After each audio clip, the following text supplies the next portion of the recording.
Good evening, good people. Afternoon, those of you tuning perhaps in from the States. Evening, those of you in UK, Europe, Africa, and whatever else in between.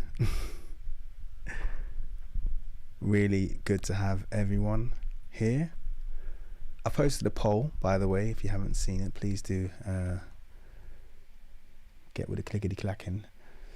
They're not the easiest thing to control, I'll be honest with you. I can post it really easy, but then once I've posted it, it really doesn't give me that much. It just kind of collapses itself. So right now I can't see what the poll says, but I might just leave it open, let it run for a bit, and then maybe I'll ask one of you guys to do that copy and paste thing that you did last time, which was really useful. But yeah, hello everyone. We are here for part 2. Talia's here for part 2. Alchemy's here for part 2.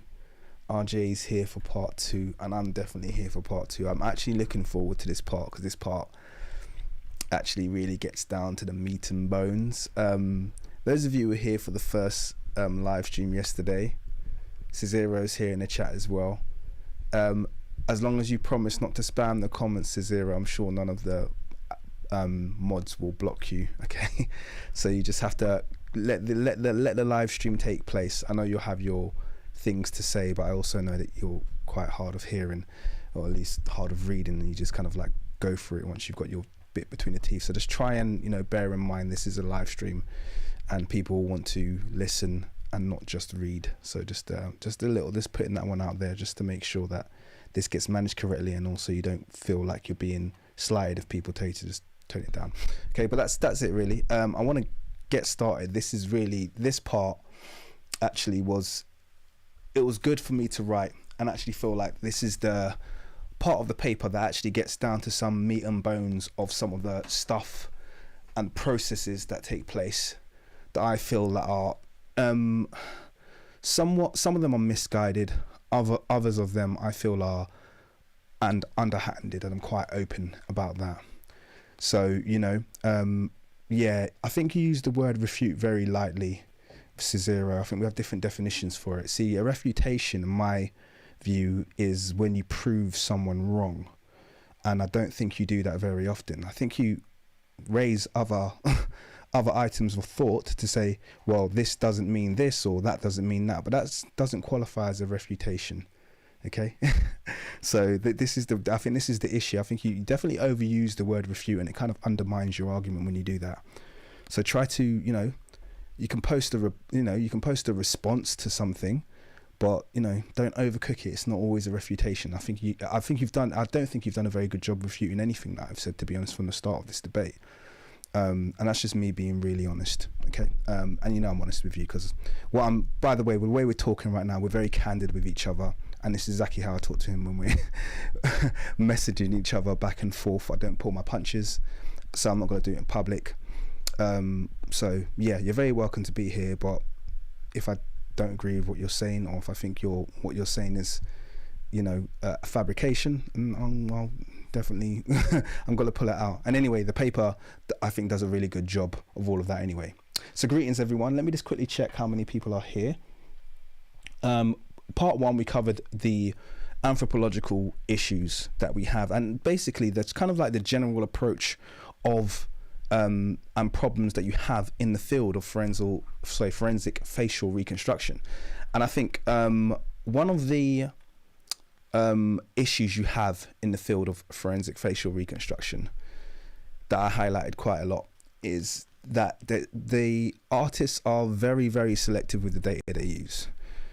And you can come up with 101 reasons as to why they're so selective. But the one thing that's true is that they're always selective in favor of a certain outcome, normally a Eurocentric outcome or an Arab-centric outcome. They'll find the parts that they want to keep, and I'll use Cicero as an example. For instance, he totally ignored all physical anthropology of the statues of Amenhotep III, apart from the fact that he thought he was fat. That one part, yes, I'm going to listen to that piece of anthropology because it will kind of suit my proposition, which is these statues depict, or he was a overweight white/Arab man. I know he'll say he's not white, but he's white to everyone who's got eyes. You know, he's an overweight, you know, Caucasian male, basically. That's the argument that's made.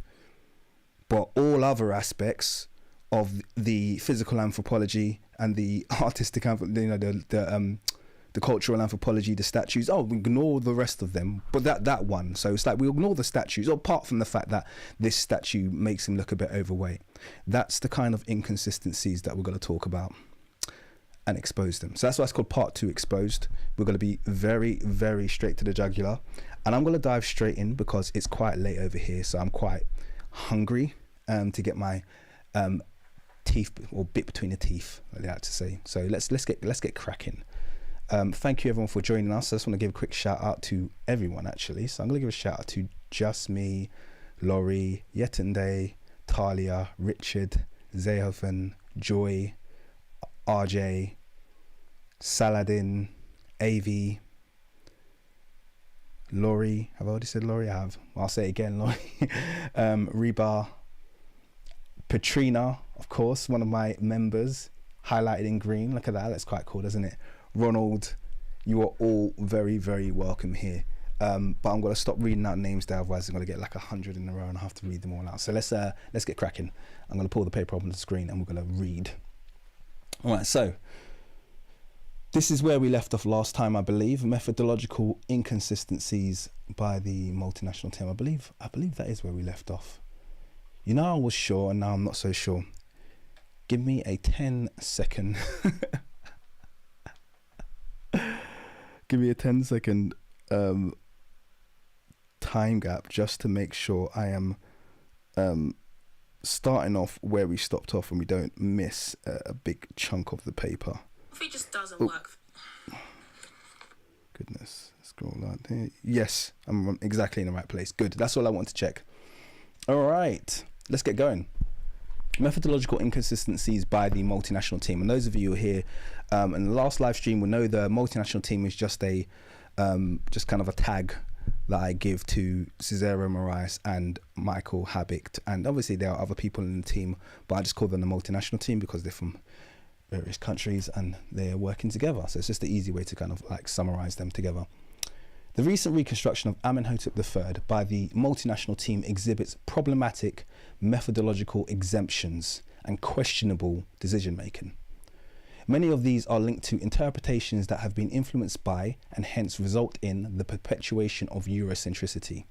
And I will stress at this point that he has never called himself a Eurocentric, and I haven't called him a Eurocentric. I don't think he is a Eurocentric, but I do think he has Eurocentric leanings and Eurocentric tendencies that are normally predicated by the fact, you know, he takes for granted, like most Egyptologists, I know he's not Egyptologist, but like most people in the field of Egyptology do, that they don't understand that their very basis of their field of study is built upon falsifiable Eurocentricity.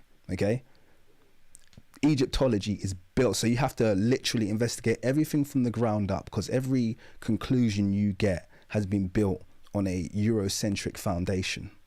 So this is what I'm talking about here when I said, you know, it's influenced by and hence results in the perpetuation of Eurocentricity. And the easiest example I can give you here is the tendency to, rather than default to an African phenotype, to default to an Arab phenotype. And you'll find that a lot of the decisions that were made aren't justified by anthropology. It's just default to Arab or default to modern Egyptian.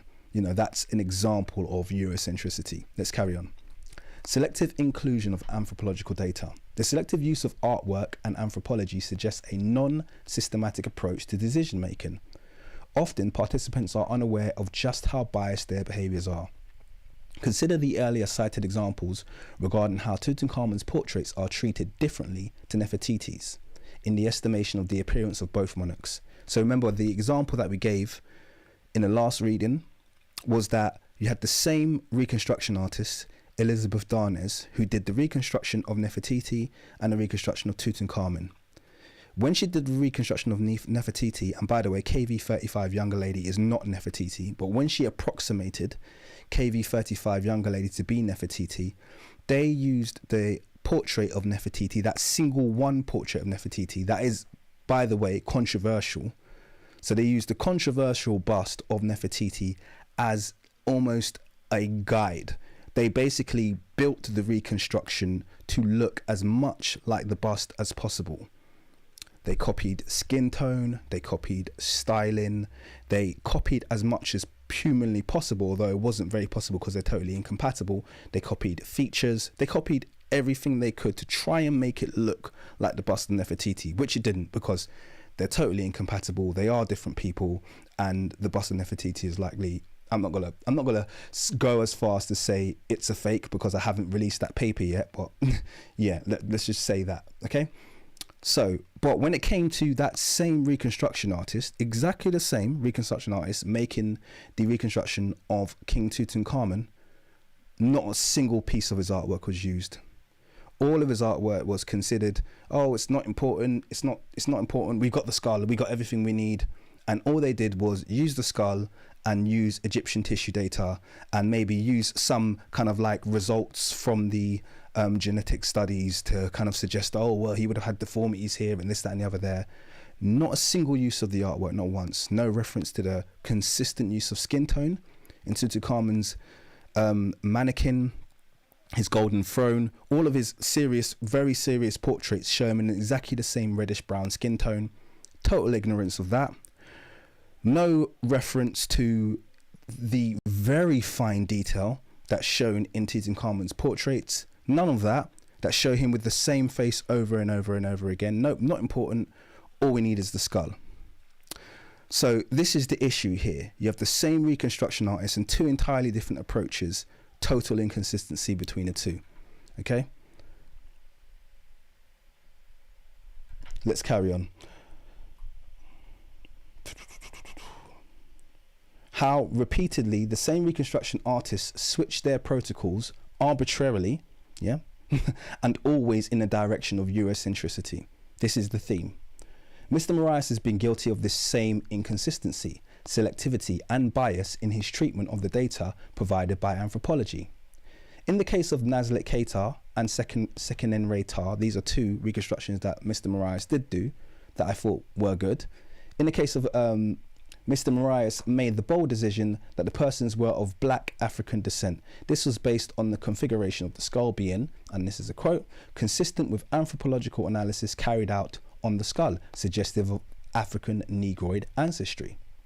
This conclusion, I'm assuming, is linked to the wide nasal aperture and strong alveolar prognathism exhibited by the skull. And I've got that from Toma 1984, which is the same source that he referenced. Unfortunately, Mr. Moraes fails to explicitly state his exact reasoning behind the decision. So I didn't see any exact reasoning beyond this. It was just kind of like, he's black and because of the skull, but I didn't get the distinct details from anything that was posted in the study. Yet in the cases of other more famous Egyptian monarchs, when supported by historical, artistic, genetic, anthropometric and cultural anthropological data, the bizarre decision to produce a much more pale-skinned subject was made.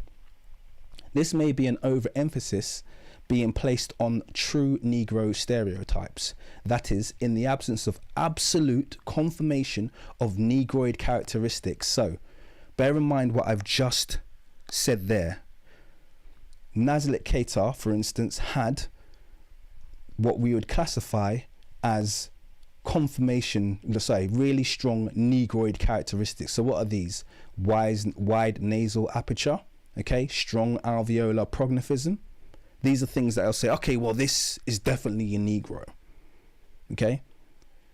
Now, they won't classify that someone who has features that are shared with Eurasian is definitely a Negro, because the moment any introduction of Eurasian features takes place, then that thing becomes mixed or Caucasoid.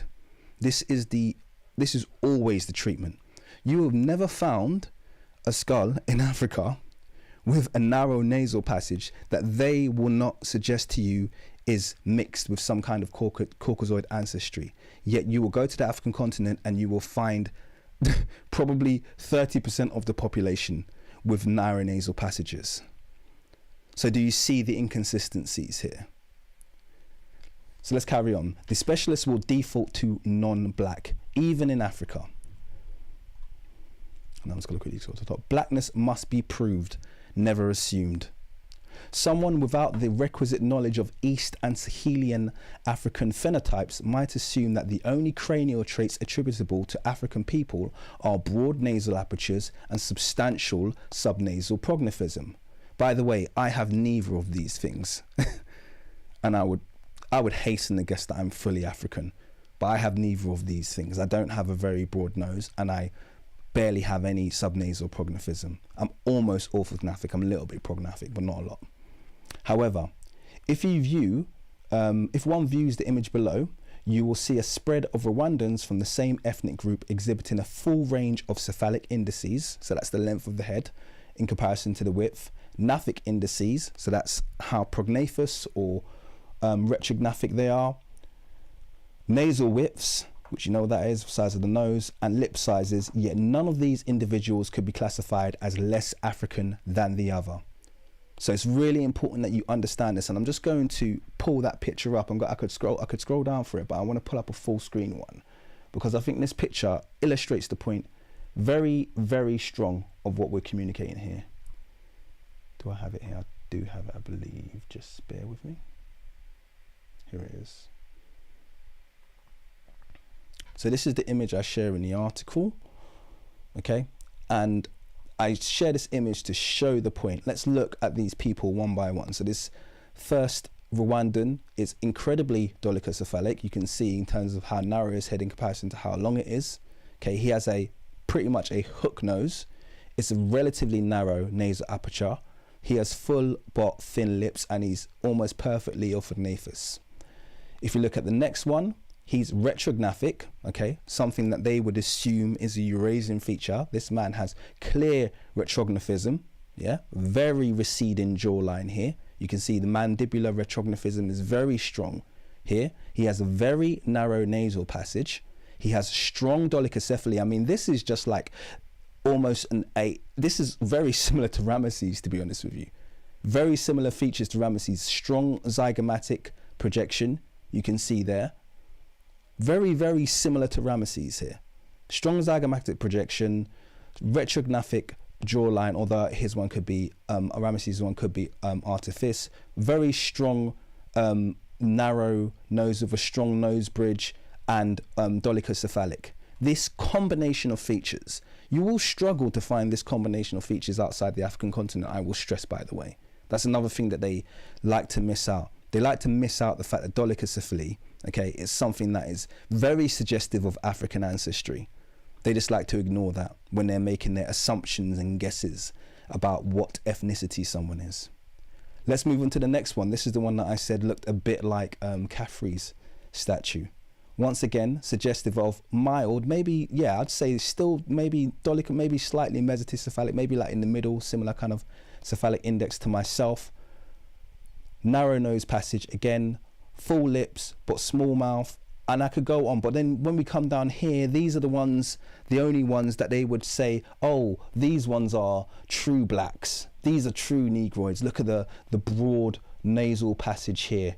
Okay, look at the broad nasal passage here. This one is even still orthognathous, not really even subnasal prognathism, but we have more strong subnasal prognathism here and here. Okay, just look at the range of features. Now, the very simple question that I will ask you as my audience is, which one of these guys is the true African? Who's the true black Michael? Who's the true black person here? Which one has the highest degree of African ancestry? Who's the most native? Are you able to tell that from their appearance, any one of them?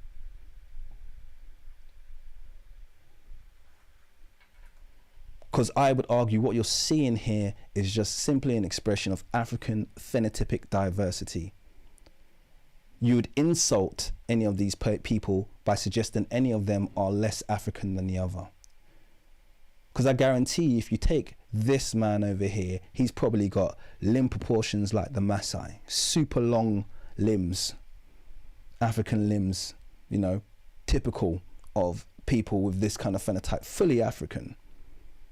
And this is the issue, okay? They try to force Africans and black people into a box and say, well, the skull has to exhibit these features. When the skull exhibits these features, then we're dealing with an African. Let me ask a question to the audience, okay? Let me ask a question to the audience. Imagine this person over here, person number 2. Imagine this person over here passed away, okay? I'm not, obviously, I'm just saying, like, thousands of years ago, and they found his skull. Somebody tell me, how would they classify this one skull? He has a very strong, you know, nasal passage there. He's got a narrow head, strongly no subnasal prognathism, a narrow nose. Someone tell me, put them in the comments. I want to know in the comments, how would they classify this skull? And Cicero, you can answer this question as well. If you found this one's skull, just his skull, answer honestly, how would you classify it? How would you classify it? I want everyone to answer in the questions. If modern Egyptologists found this skull in ancient Egypt, how would they classify it? And I want you to be honest, Cicero. If you were in the chat, answer, how would you classify these features in this skull, shown in this skull here? Would you say, oh, this was definitely a black African man? We all know what they would say. They'd say this man was either fully Caucasian, or they say he was of mixed ancestry. They would ignore the fact that this man's features, first of all, are very consistent with modern Africans. They would ignore the dolichocephaly, which normally disqualifies most people on the Eurasian continent. Not all, but most people on the Eurasian continent. They'd ignore that completely. They'd ignore the projection of the zygomatic minor, that kind of convexity that Africans have that seems to be relatively unique to Africans as well. They'd ignore all of those features and they'd just say European, just like they're doing. How different is this man's skull to Rameses II? Someone tell me, how different is this man's skull to Rameses II? I'd imagine their skulls are very similar, almost identical.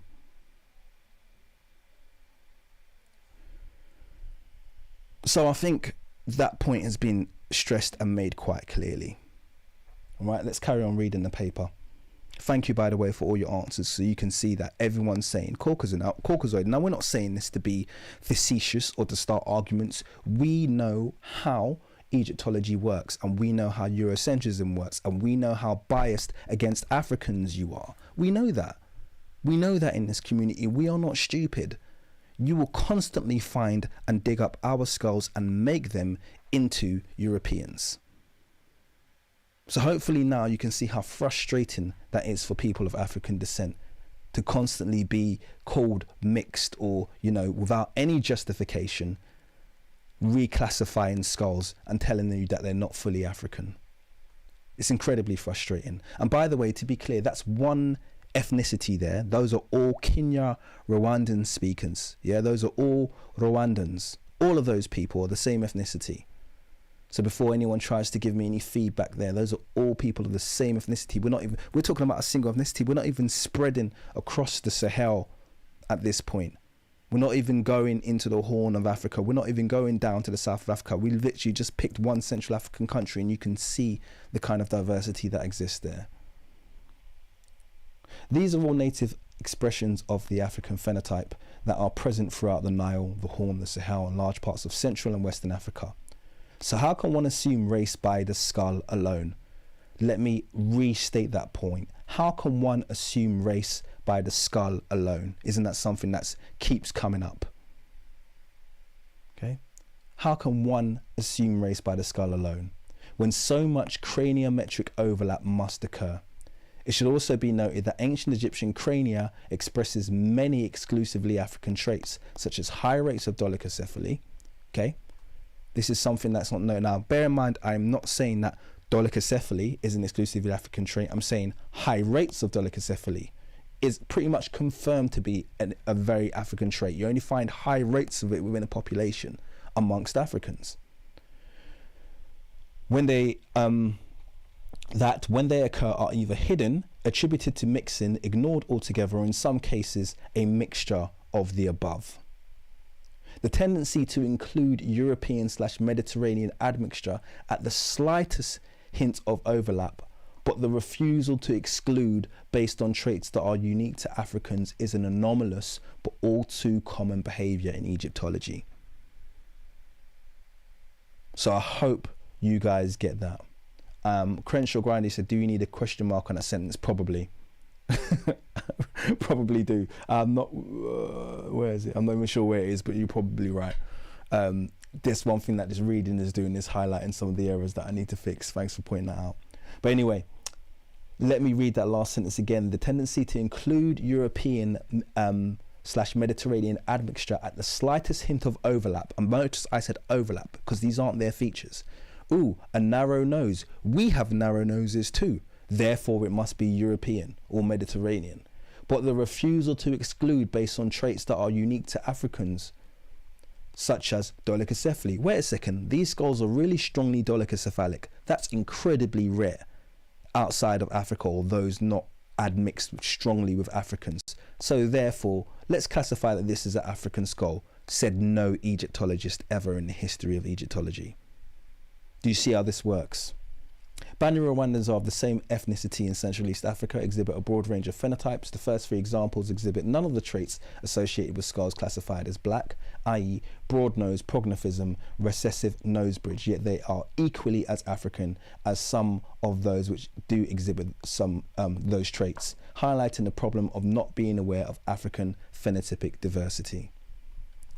Let's move on. The incompatibility argument. The argument was raised by Mr Moraes that the decision to reject Egyptian artwork was due to it being entirely incompatible with the mummy. When this claim was made, no citation to previous research exhibiting any real effort by himself or any previous reconstruction artist or anthropologist was referenced, and he done this in his first response to me. Indeed, he just presented an image of Rameses II's colossal bust, or at least at least a collage of several views of the same bust, which I did point out before. He put in 9 pictures of Rameses, but they were all the same bust. I don't think he realized he made that error, and attempted to counter this by posting an image of Rameses' cadaver, his mummy. This implied that Mr Moraes did not believe the mummy and the artwork were a phenotypic match, yet he didn't believe an explanation was required to qualify his rationale as to why he classed it as incompatible. Now, I'm not going to go into this right now, but the hilarious thing is he's now U-turned on this point, and now he believes actually the nose of Rameses does match, and he pointed out specifically the nose. He said the nose is a mismatch, and now he believes the nose is a match. So like I said, it means that we've made some headway, at least. I'm not going to dig out and go into that because I'm going to basically go through his other response paper, which he's done to me since then, in another live stream. One could logically deduce that the claim is being made on 2 fronts. So by the way, I had to assume why he was making the claim because he didn't make it strong. So this is why I had to infer, and I've got to say here, first, the belief that the mummified remains give a strong physical indication of the living individual, regardless of how much flesh and muscle is desiccated. This is a fallacy that demonstrates why it's imperative for skilled reconstruction artists to at very least carry out the initial investigative work before declaring that works are incompatible with the mummy. Carry out the work first. Don't just look at the mummy and go, well, it doesn't quite look like the statues anymore. That's not what you're there to do. You're there to carry out the work. One could argue that Carolyn Wilkinson's reconstruction of J.S. Bach and Richard III exhibited more phenotypic divergence with their assigned skulls than Ramesses' portraits are with his. So guys, I showed you last week if you were there. In fact, I could just show you the picture really quickly without going into too much detail, but I mentioned the fact that when they did the reconstruction of King Richard III and of Bach, they were incredibly divergent. That is, the skulls looked very different to the people that were portrayed in the portraits, and yet they still said we must make these portraits look like our reconstruction. That was a decision that had been made. I'm just going to see if I can find it. If I can't find it quickly, I'll just move on because it's not that important. Boom.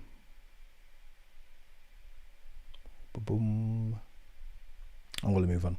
Can't find it instantly, so don't worry. But those of you who were there, you'll know what I'm talking about. So figure 2.8, considering the artificial desiccation. So by the way, desiccation is the dehydration, deliberate dehydration, but then there's natural dehydration that took place. But they have to basically remove all the moisture from mummies immediately. And obviously the human body is 70% water. So you can imagine the complete and utter change in the physical appearance just after even the initial act of mummification. So you have desiccation, then natural dehydration. TNC is the I can't remember what it's called. I mentioned it later, but it's the process that they used to do to break the nose in order to withdraw the brain, and subsequent nose packing that affect the cadaver during anthropogenic mummification. So that's what the Egyptian version of mummification is called. Also, considering his death at the age of 92, whereas he was likely in his early 20s for this portrait. So bear that in mind as well. 92 when he was mummified, 3,000 years afterwards, and then but when this portrait was taken, I can't imagine he was anything over his early 20s. One must factor in these anthropometric factors before considering a cadaver to be entirely incompatible with a portrait. And this was one of the big issues that I had. Second, the author has stated that he believes Egyptian art to be standardized and therefore not representative of the individual in question. This is a broad assumption, not supported by the historical literature, whereas there are a handful of occasions one could argue total incompatibility, which by the way happens in all historic eras and depictions, leading right up to the modern era, with portraits of Queen Charlotte, Louis XIV and Elizabeth I being subject to similar observable variances in their appearance between portrait sittings. So I gave this image as an example of this, because the thing is, they act like, oh, well, the Egyptian art is so standardized and sometimes they look different between portrait sittings, blah, blah, or say between portraits, and therefore it's a different person. So I was like, but that's every monarch who's ever been depicted more than once. They always look very different. And the example I gave was this image that I'm just going to pop on the screen for you guys so you can kind of see that it's perfectly normal for these kind of changes to occur. But when it comes to Eurocentrism, they will ignore it. So I'm just going to pop this one on the screen. These are all portraits of Queen Elizabeth I. Okay, you have varying nose shapes. And I could have found more divergent ones, by the way, as well. But I just wanted to stress the point. Plump, narrow and manly, looks like just a completely different person. You know, look at the difference between the position of the eyebrows in this one and this one. Okay, we've got, you know, completely different features being shown. And yet, when it comes to making a reconstruction of Queen Elizabeth I, ain't no problemo. This is easy for us. And this is just one example. I could have picked Louis XIV and given you 6 pictures that look almost entirely different to each other. So this is the thing. When it comes to inconsistency outside of African monarchs, all of a sudden it's okay. Most of the time, this claim is often subjective and unsupported by historical record. After all, even Plato states this regarding Egyptian art. To this day, no alteration is allowed either in these arts or their music at all. Okay, so when they make that iconoclasm claim, okay, this is something that's refuted by the earliest historians, okay, who suggest that, well, actually, no, the Egyptian art they're not allowed to even touch them. They're not allowed. This is something that I've always thought has been fabricated by the field of Egyptology. Since I've always addressed the limitations of limitations of standardized art argument earlier in this paper, we will now address the incompatibility argument in more detail using Rameses II as a case study. Mummified features do not preserve mass. Now this might seem logical, but let me read. Effective mummification in Egypt required total dehydration, desiccation, the loss of tissue moisture of the body to be successful. And water makes up around 70% of the mass of the typical human. However, the ancient embalmers were aware of that if the supply of water is reduced, the rate of decomposition will decline. In order to effectively analyze the compatibility between desiccated cadavers and their living form, it is of paramount importance to consider the effects of desiccation. This just seems logical, but it needs spelling out. A nose that was probably once broad and bulbous, once soft tissue moisture is drawn, will naturally become reduced and collapsed form of itself. Lips that were likely once full and voluptuous, once desiccated, will become thin and formless, and a face that was once round and fleshy will become gaunt and drawn. This will happen all the time. This metamorphosis is a constant and predictable change, okay, that has affected every mummified corpse from ancient Egypt. Not some, okay? It's not some, it's all of them, okay? They've all been affected the same way, without exception. This process will occur since there is no evidence of mummification where water mass was retained, because if you retain water mass, then you will decompose, because it's water that causes decomposition. Desiccation was a very deliberate process of dehydration, and it will undoubtedly affect the appearance of the human body. The process of desiccation is going to remove at least 70% of the body's mass in the form of water at the point of death, before 3,000 plus years of being tightly bound in a resin-like compound in consistent 30 plus degree heat. Yeah? Needless to say, they are never going to find a mummy with full breasts and or plump, luscious lips. Paleohistology experts have noted that mummified tissues, in contrast to living soft tissue, are hard, brittle, and difficult to manage. Okay, and that was a quote by Makota, Anna Maria Makota, who was responsible for rehydration of mummified soft tissue. So an expert in this particular field. Coincidentally, anthropogenic mummification, desiccation, has the effect of narrowing facial features, as previously discussed. This narrowing contorts the phenotype of the individual in the direction of what today may be, what we today may classify as Eurasian proportions. So this is really important, okay? Because desiccation favors the Eurocentric argument, because European people have narrower features than African people. So it's going to favor them. Aquiline noses and lips are more universally considered to be Eurasian features as opposed to African, even though when they're in Africa, they're African features.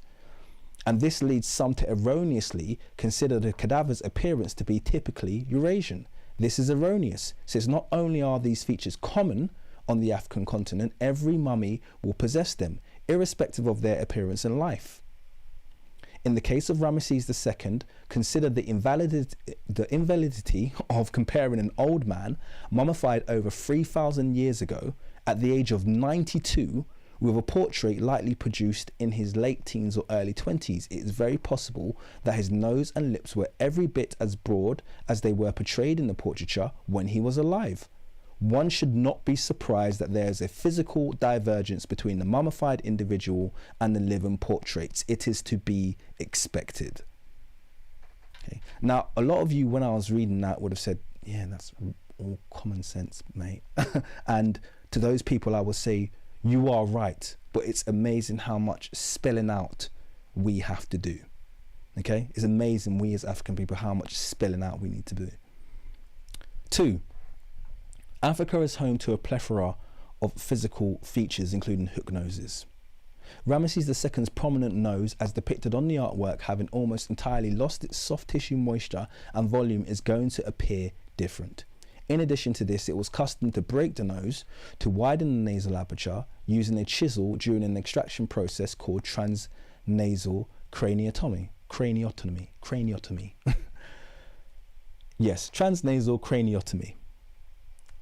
That became popular in the New Kingdom as the brain extraction method of choice, since it preserved the exterior and avoided skin perforation. From the cross-sectional scan performed during 2023 reconstruction by Wilkinson of Rameses II, it appears as though this was the likely case, with Wilkinson even remarking on the packing of the nose to preserve its shape. It should be noted, so I just showed at that point just a scan so you can see what I was referring to when I made that point. If I can find it, can I find it?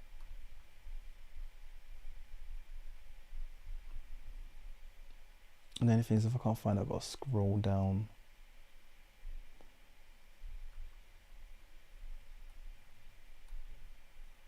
No. All right, sorry guys, I can't find it. It's in the appendix. In fact, let me just scroll down to the appendix. What I'm being so scared for. So what page am I on? I'm on page 18. I'll just remember. Let me scroll down to the appendix just to show you the image. Okay, here it is. So here's the image I'm referring to. Okay, so this is the scan, and you can see the nose. Okay, there's clearly not only a very unnatural bend in the nose bridge, okay, because the nose bridge shouldn't really bend like that. It's also the bone looks or appears to be misplaced over here. So there's something going on with this nose bridge bone, and that is supported by the fact that the nose was packed. So the packing of the nose, you know, Wilkinson has made the claim, oh, he packed his nose because he was proud of his hook nose. And like, the nose was likely packed because it was broken, and when it broke, it collapsed, so they would pack it. Okay, that's how it worked with transnasal craniotomy. So just wanted to just show that scan so you can see there's evidence there to suggest that the nose of Rameses had been broken. Where are we? It should be considered that rather than this being a preservation technique, it was a restoration after initially deforming its shape during the transnatal craniotomy procedure. However, even with the possibility that the nose has been kept intact, the evidence suggests that there is not an incompatibility between the cadaver and the statues. This is demonstrated in a recent reconstruction effort. So I'm just going to quickly, that I undertook of the said king, collating dozens of his very consistent statues as direct reference material. When age adjusted upwards using a combination of digital techniques, the reconstruction bore a strong resemblance, some might even call a visual link, between the cadaver and the portrait as demonstrated in figure 2.9. So I'm going to see if I have a closer up version of this. Yeah, let me just quickly pop this one on the screen here. So I want to give you full screen, that's why I just kind of took over there. So there, that's the reconstruction that I did, and that was based on several statues of Rameses. I then took this reconstruction, I age adjusted it upwards using AI, obviously no modification to the features, and what you found was there already, just visibly, was a consistency between the mummy and the face of Rameses. You can see that very prominent nose that seems to be communicated as some kind of an incompatibility actually is not an incompatibility at all. Now, I will just quid pro quo that since doing this, as you guys know who are part of the channel, Cicero has done his own reconstruction of Rameses, and he only cites incompatibility in the jaw, particularly the mandible area, where he cites retrographism. One of the things is he doesn't point out the fact that the maxillary area is actually prognathic. So we have a prognathic maxillary and a retrographic mandible. And my suggestion was that might have occurred by artifice, that might have happened during the years of mummification or during the wrapping, that could have been pushed back. And you can even see some kind of like unnatural formations here in the soft tissue that suggest the jaw maybe was pushed back. Now, I'm not promoting that as an absolute theory, but it's something worth exploring, which obviously won't be explored. So when I get there and I address this reconstruction in a more formal way, I certainly will. But I just showed this to kind of show the compatibility between what Rameses may have looked like according to my reconstruction and his cadaver. And for those of you who say, well, the hair is kind of like, you know, the hair is straight. Well, that is perfectly in situ. Okay. First of all, most people of African descent, when they get that old and their hair turns grey, it becomes incredibly wiry. Okay. And it would take very little compression and resin to make their hair look like that. And even so, even those whose hair is not loose and wiry like this, and it is just naturally straight, you get that naturally straight hair amongst Nubians, amongst the Beja, amongst Somalia, amongst many native African people have actually got naturally straight hair. So there's many probabilities that can bring us out to the same, or sorry, many circumstances that can bring us out to the same outcome. I look at this cadaver of Rameses and I see an African for obvious reasons. And one of the strong things about Rameses as well is look at this detail of my reconstruction. Bear in mind, this was something that just came naturally from the process of doing the reconstruction. Look at that zygomatic projection. This is another very African trait. There's really strong rounding of the front of the cheeks. That's the zygomatic minor. It kind of like curves forward. Okay, has a convex shape. This is something that's incredibly consistent in African populations. You can see it's there, sitting there on Rameses. There's so many consistencies between this and this. It's really strong.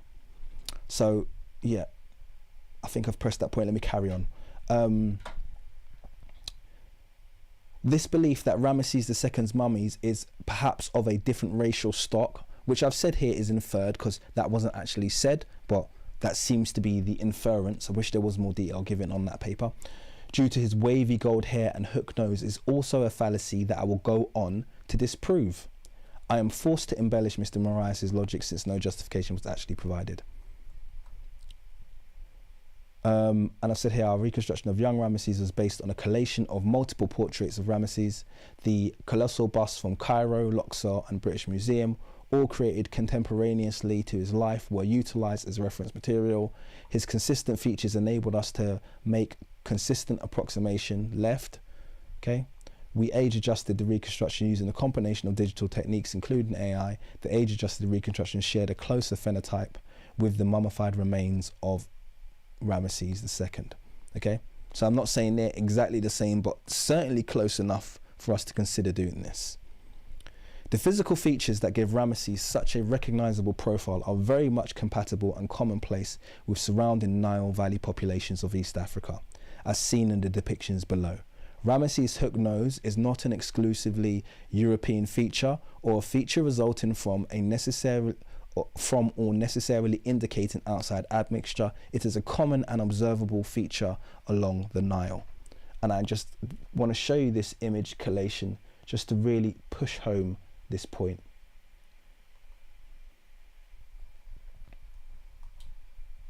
Okay. Whoops. Let's pull it up. So I just wanted to show you a nice close-up of this image collation just to push on this point. And by the way, when I found these images, it wasn't a case of, oh, let me be really selective. I literally just typed in a few search terms of ethnicities that I knew would basically fall in line with what I see when I actually made Rameses. So we have Maasai, we have Samburu, we have Beja, we have Afar, we have Arbore, and we have Tutsi, okay, all displayed here. And all of these people have a very similar facial type, would you say? A very similar, and these people are age appropriate to Rameses when he would have died, okay? Look at the facial types. Aren't they just consistent with what you see in Rameses' mummy? All of these. And look at the hair on this one, natural African hair. What do you say when you see that? Oh, Rameses is straight blonde hair, is a European. Oh. Yeah? Where? Show me, because I can show you Africans, many Africans with all of Rameses' features exhibited at the same time. Let's carry on.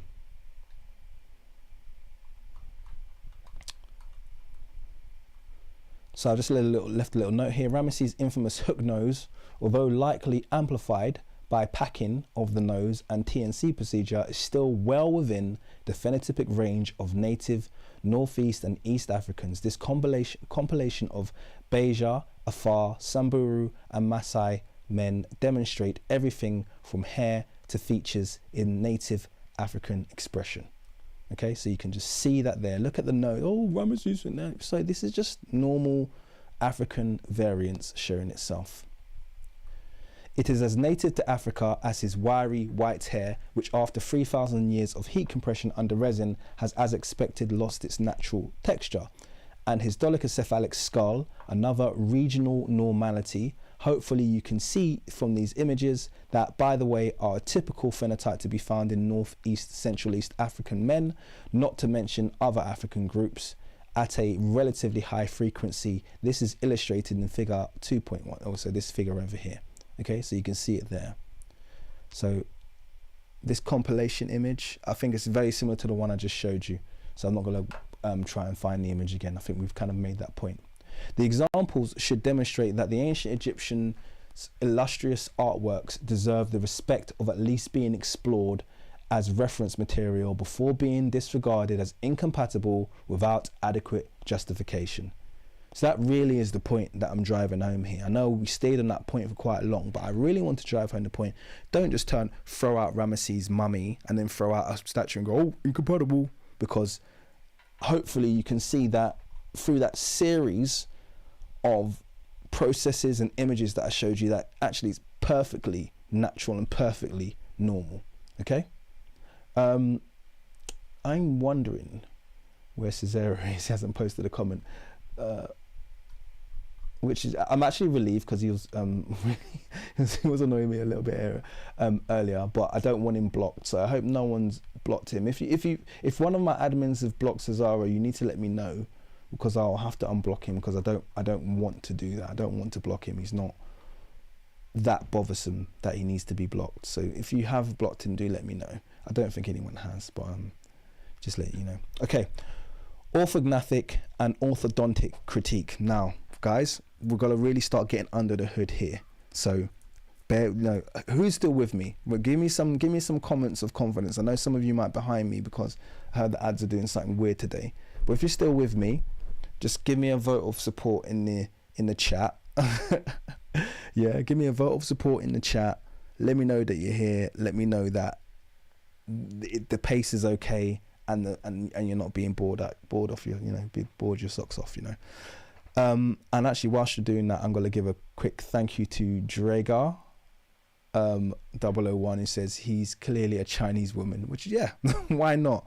Why not? Anything before. I bet you that they would find cause for saying that the ancient Egyptians were Chinese before they said they were black. I bet you that any money they would find. If someone came up with a good a good enough theory to link the ancient Egyptian civilization with Chinese people, I guarantee you they would go all in to make that link, because really it's an anything but black thing, isn't it? Let's be honest. Thank you, guys. You said you're all with me, which is great. Okay, I am not alone.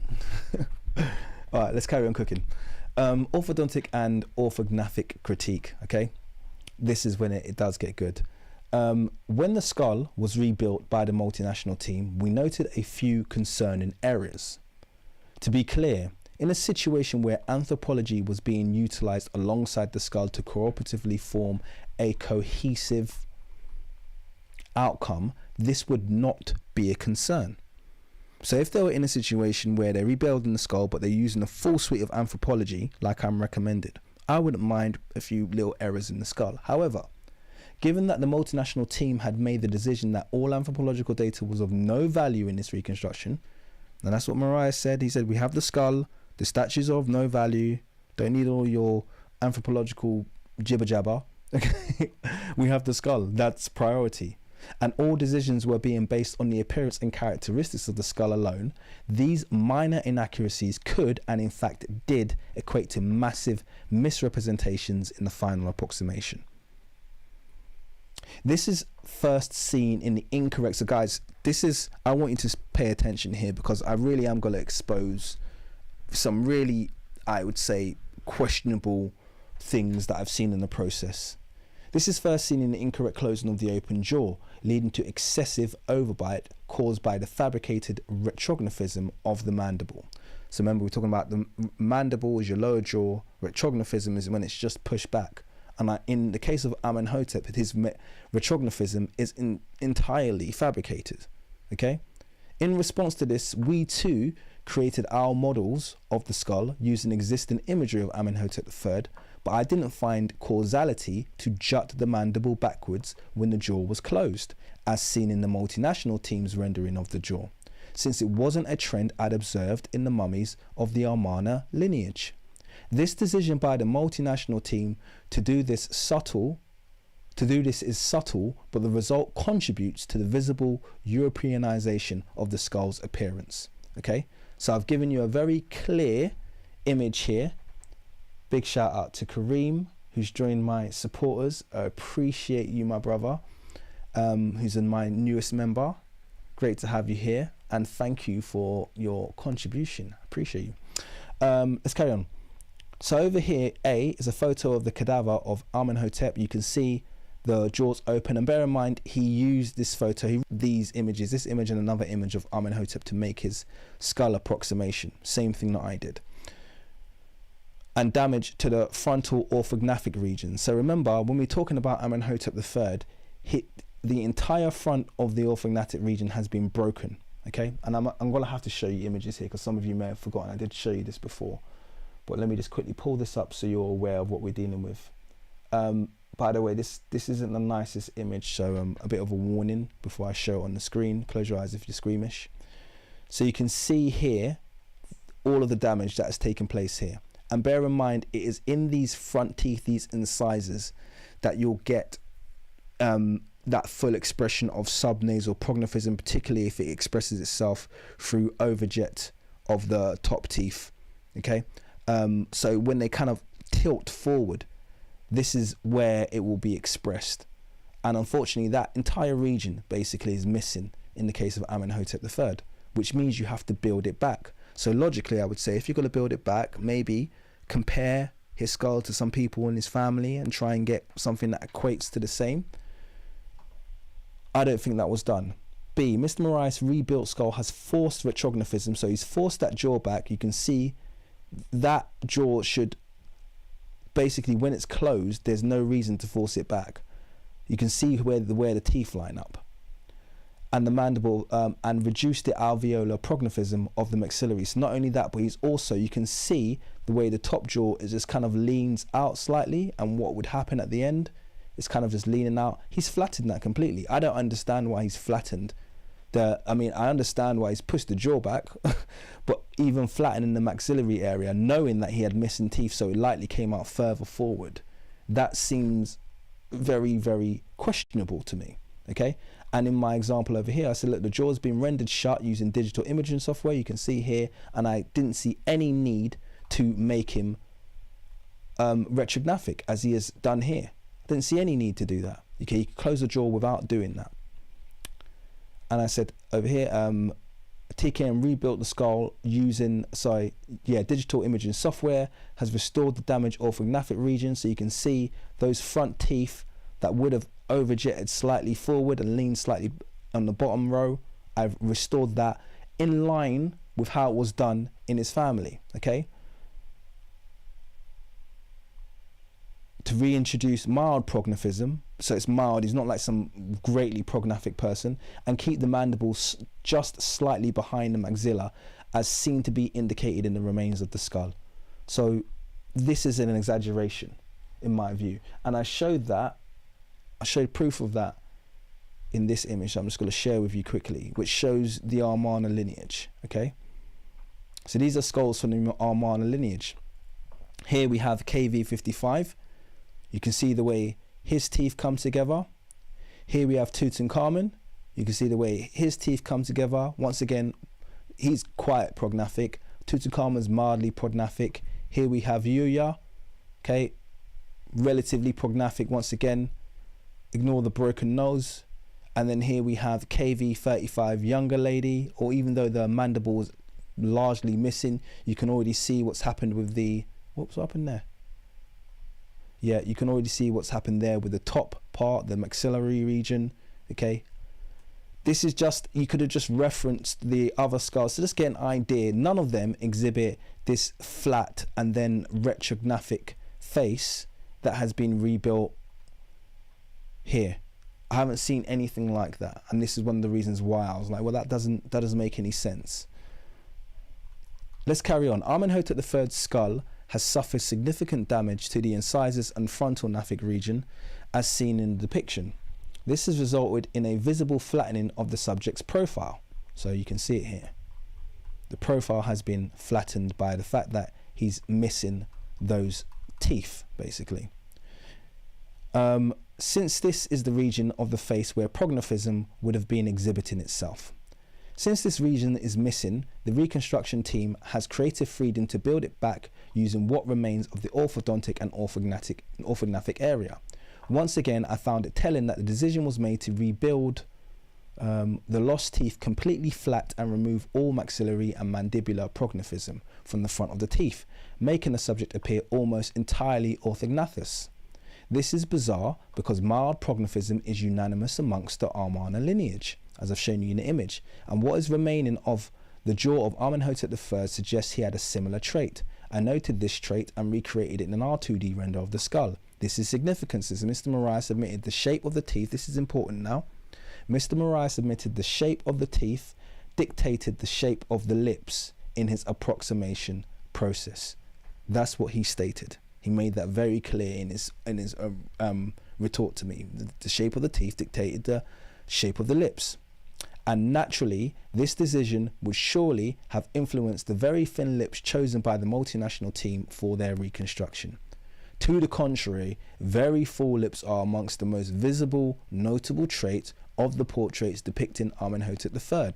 In fact, Mr. Moraes explicitly stated regarding the rebuilding of the teeth that the pharaoh's teeth suffered structural losses which reduced the size of the z-axis, which in itself already reduced the size of the lips.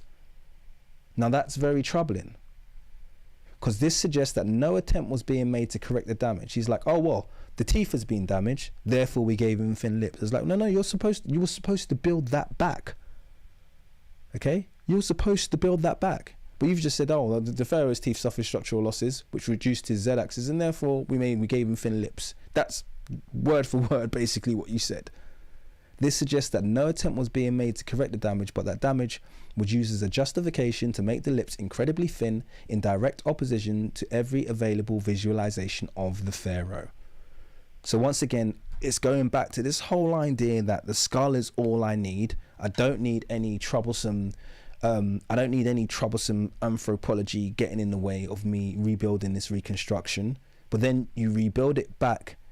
Well, you don't even rebuild it back. When you've seen that it suffers structural losses, you rebuild it back in a way that suggests that they were always like that, and then use that to justify the physical appearance. Can you see how this is? It's almost a self-fulfilling prophecy that they were going to end up with a Eurocentric outcome. Why did they choose to rebuild the teeth in an entirely flat and orthognathic manner to match the damage, rather than repair it in the most realistic manner? Surely this should be forensic protocol. This decision was flawed and inconsistent with the remaining orthognathic region and the dental traits exhibited in the known relations of the individual. In addition to this, the decision to give the reconstruction thin lips was based on a limited and Eurocentric leaning tissue data and tomography scans that form the donor technique that is employed by Mr. Moraes, which thus far shows no specialism or even meaningful exposure to African tissue and differing expressions of African phenotype. So he's building these Africans. Please do bear in mind, ancient Egyptians are African with no African data. That's problematic. There is a protocol that identifies contributing factors towards the decisions regarding lip size as stated in the very detailed processes employed by Mr. Moraes, as there also is in the Manchester method employed by Carolyn Wilkinson, but in each case, and this is important, the process is restricted to qualifying the width of the mouth. So when it comes to, sorry, I'm going to use the word Eurocentric, but I'm not going to use it in a derogatory way. I'm saying they are focused mostly on European reconstructions, hence they are centered around Europe, Eurocentric. Each case, the process is restricted to qualifying the width of the mouth in relation to the dental positioning, as opposed to the size of the lips that are fixed based on averages. Now, it's important to note this because the reason why they're more concerned with the width of the mouth and not the size of the lips is because you don't really get that much lip size variation in European sample groups. So if they can just qualify the width of the mouth, okay, and you know maybe they get a little bit of indication of how tall the mouth is, lip protrusion doesn't matter to them, because when it comes to Europeans, they don't have the variation that we have in Africa. You don't have Europeans with really full sticky out lips like Africans do. We have to consider this as part of our, as part of our tissue data. And this is why even the black reconstructions he's done, quote unquote, Nazlet Keita, Sekenem Reitar, have their lips pinned back to the skull, because he doesn't understand that African lips stick out, okay, or can stick out, I should say, often stick out, sometimes stick out. You have to be able to have some, if you're gonna say forensic facial reconstruction is used, what's your formula? What's your calculation for how much the lips actually protrude? Each case, the process is restricted to qualifying the width of the mouth in relation to dental positioning, as opposed to the size of the lips that are fixed based on averages, once again, likely obtained from a heavily Eurocentric database. There is no apparent methodology around their protrusion, thickness, or the distance of the lips from the teeth. This would explain why even the reconstruction identified as black or African that were produced by Mr Moraes have modest lips that are visibly pinned to the surface of the teeth. Where are we? We're page, I'm going to show you appendix 4 really quickly. Just going to remind myself what page 120. Let me quickly show you appendix 4 so you understand what I mean.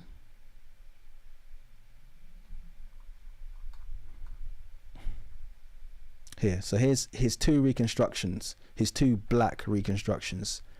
Sekenem Reitar, Nazlet Keita. What do you notice about the lips? What do you notice about the lips, guys? Now, I'm not saying that black people can't have these lips, but have you ever seen let me ask everyone in this group, have you ever seen a reconstruction with big, full, fleshy black lips, an African one? Someone from ancient Africa. This is Nazlet Keita. He dates back to 35,000 BC,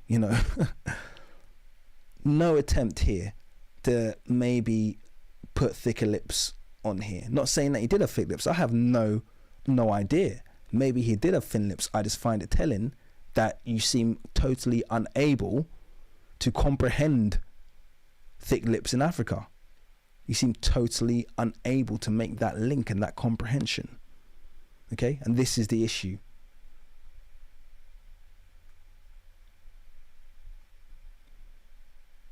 Let me carry on. We're just getting good. Next part gets really good. Don't worry, just bear with me. We're gonna get there. We're gonna keep cooking. In the context of European reconstruction, one could assume the variability in terms of lip thickness is comparatively less of a distinguishing factor than it is amongst Africans, since lips are a prominent distinguishing factor in African populations. These metrics are not properly authenticated in Mr. Moraes' process. Okay, I couldn't find anything about lip protrusion, and I looked through his process. I would posit it's entirely plausible that African individuals with similar dental profile can exhibit differentiating lip thickness, as demonstrated earlier. Even Africans with retrographism can exhibit full lips. So I'm just giving an example here. Left is an image of me taken in 2010. I am visibly mesoticephalic with mild subnasal prognathism, full lips, a pronounced nose bridge with very rounded nose tip. I should say tip, not tipped. My nose itself is moderate to narrow in width. Right is an image of my brother taken in 2014. He is strongly dolichocephalic. This is the one I've mentioned to you. Looks like a tootsie. Orthognathous with moderate to thin lips. His nose is less pronounced at the nasien, but hooks aggressively and is long with broader nostrils. We are both fully blooded Yoruba men with markedly different craniometric traits, and we're in the same family. Okay. This kind of facial diversity is typical in family, let alone across ethnicity, nationalities, and the continent. There is no true expression of African features, only variants. Okay, so it's important to stress that home. Let's move on. Cephalometric anomalies, evidence of manipulation. Okay, guys, it keeps going. Okay, that's just the start. Amenhotep III has a naturally narrow and long skull, a Nilotic African trait I've put there. Okay, well, I could have just said an African trait, but I wanted to be specific. Let's keep it regional along the Nile.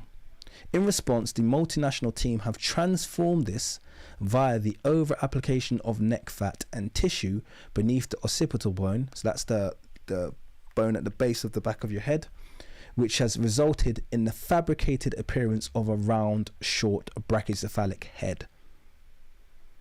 Yes, I want you to stay on because I'm going to show proof of this manipulation. A common but not exclusively Eurasian trait. So this is a more of a Eurasian trait, brachycephaly. It's not exclusive. We have brachycephals in Africa, lots of, particularly in Ghana, shots fired. But it's not exclusive. Okay, this fabrication is predicated by the incorrect positioning of the spinal column, which is also pushed back towards the rear. So I'm going to show you this here. Okay, the neck is then also pushed back so that the spine appears in the center as opposed to towards the rear of the neck, which is the correct position. This manipulation of the skull is performed to compensate for what we in Africa communicate affectionately. We in African community, affectionately refer to as a beanhead. So I'm showing you an image here, and I want to show you what's going on here. This is Amenhotep III's cadaver. Okay. This is what his skull looks like in my approximation. But what you notice here about the way they've drawn the skull, first of all, the way the spine is positioned very far to the rear. Can you see that's where the spine would be? Almost probably overlapping and popping out the back of his neck where they've put the spine here. So they've got the spine positioned here. Now, why have they done that is the question.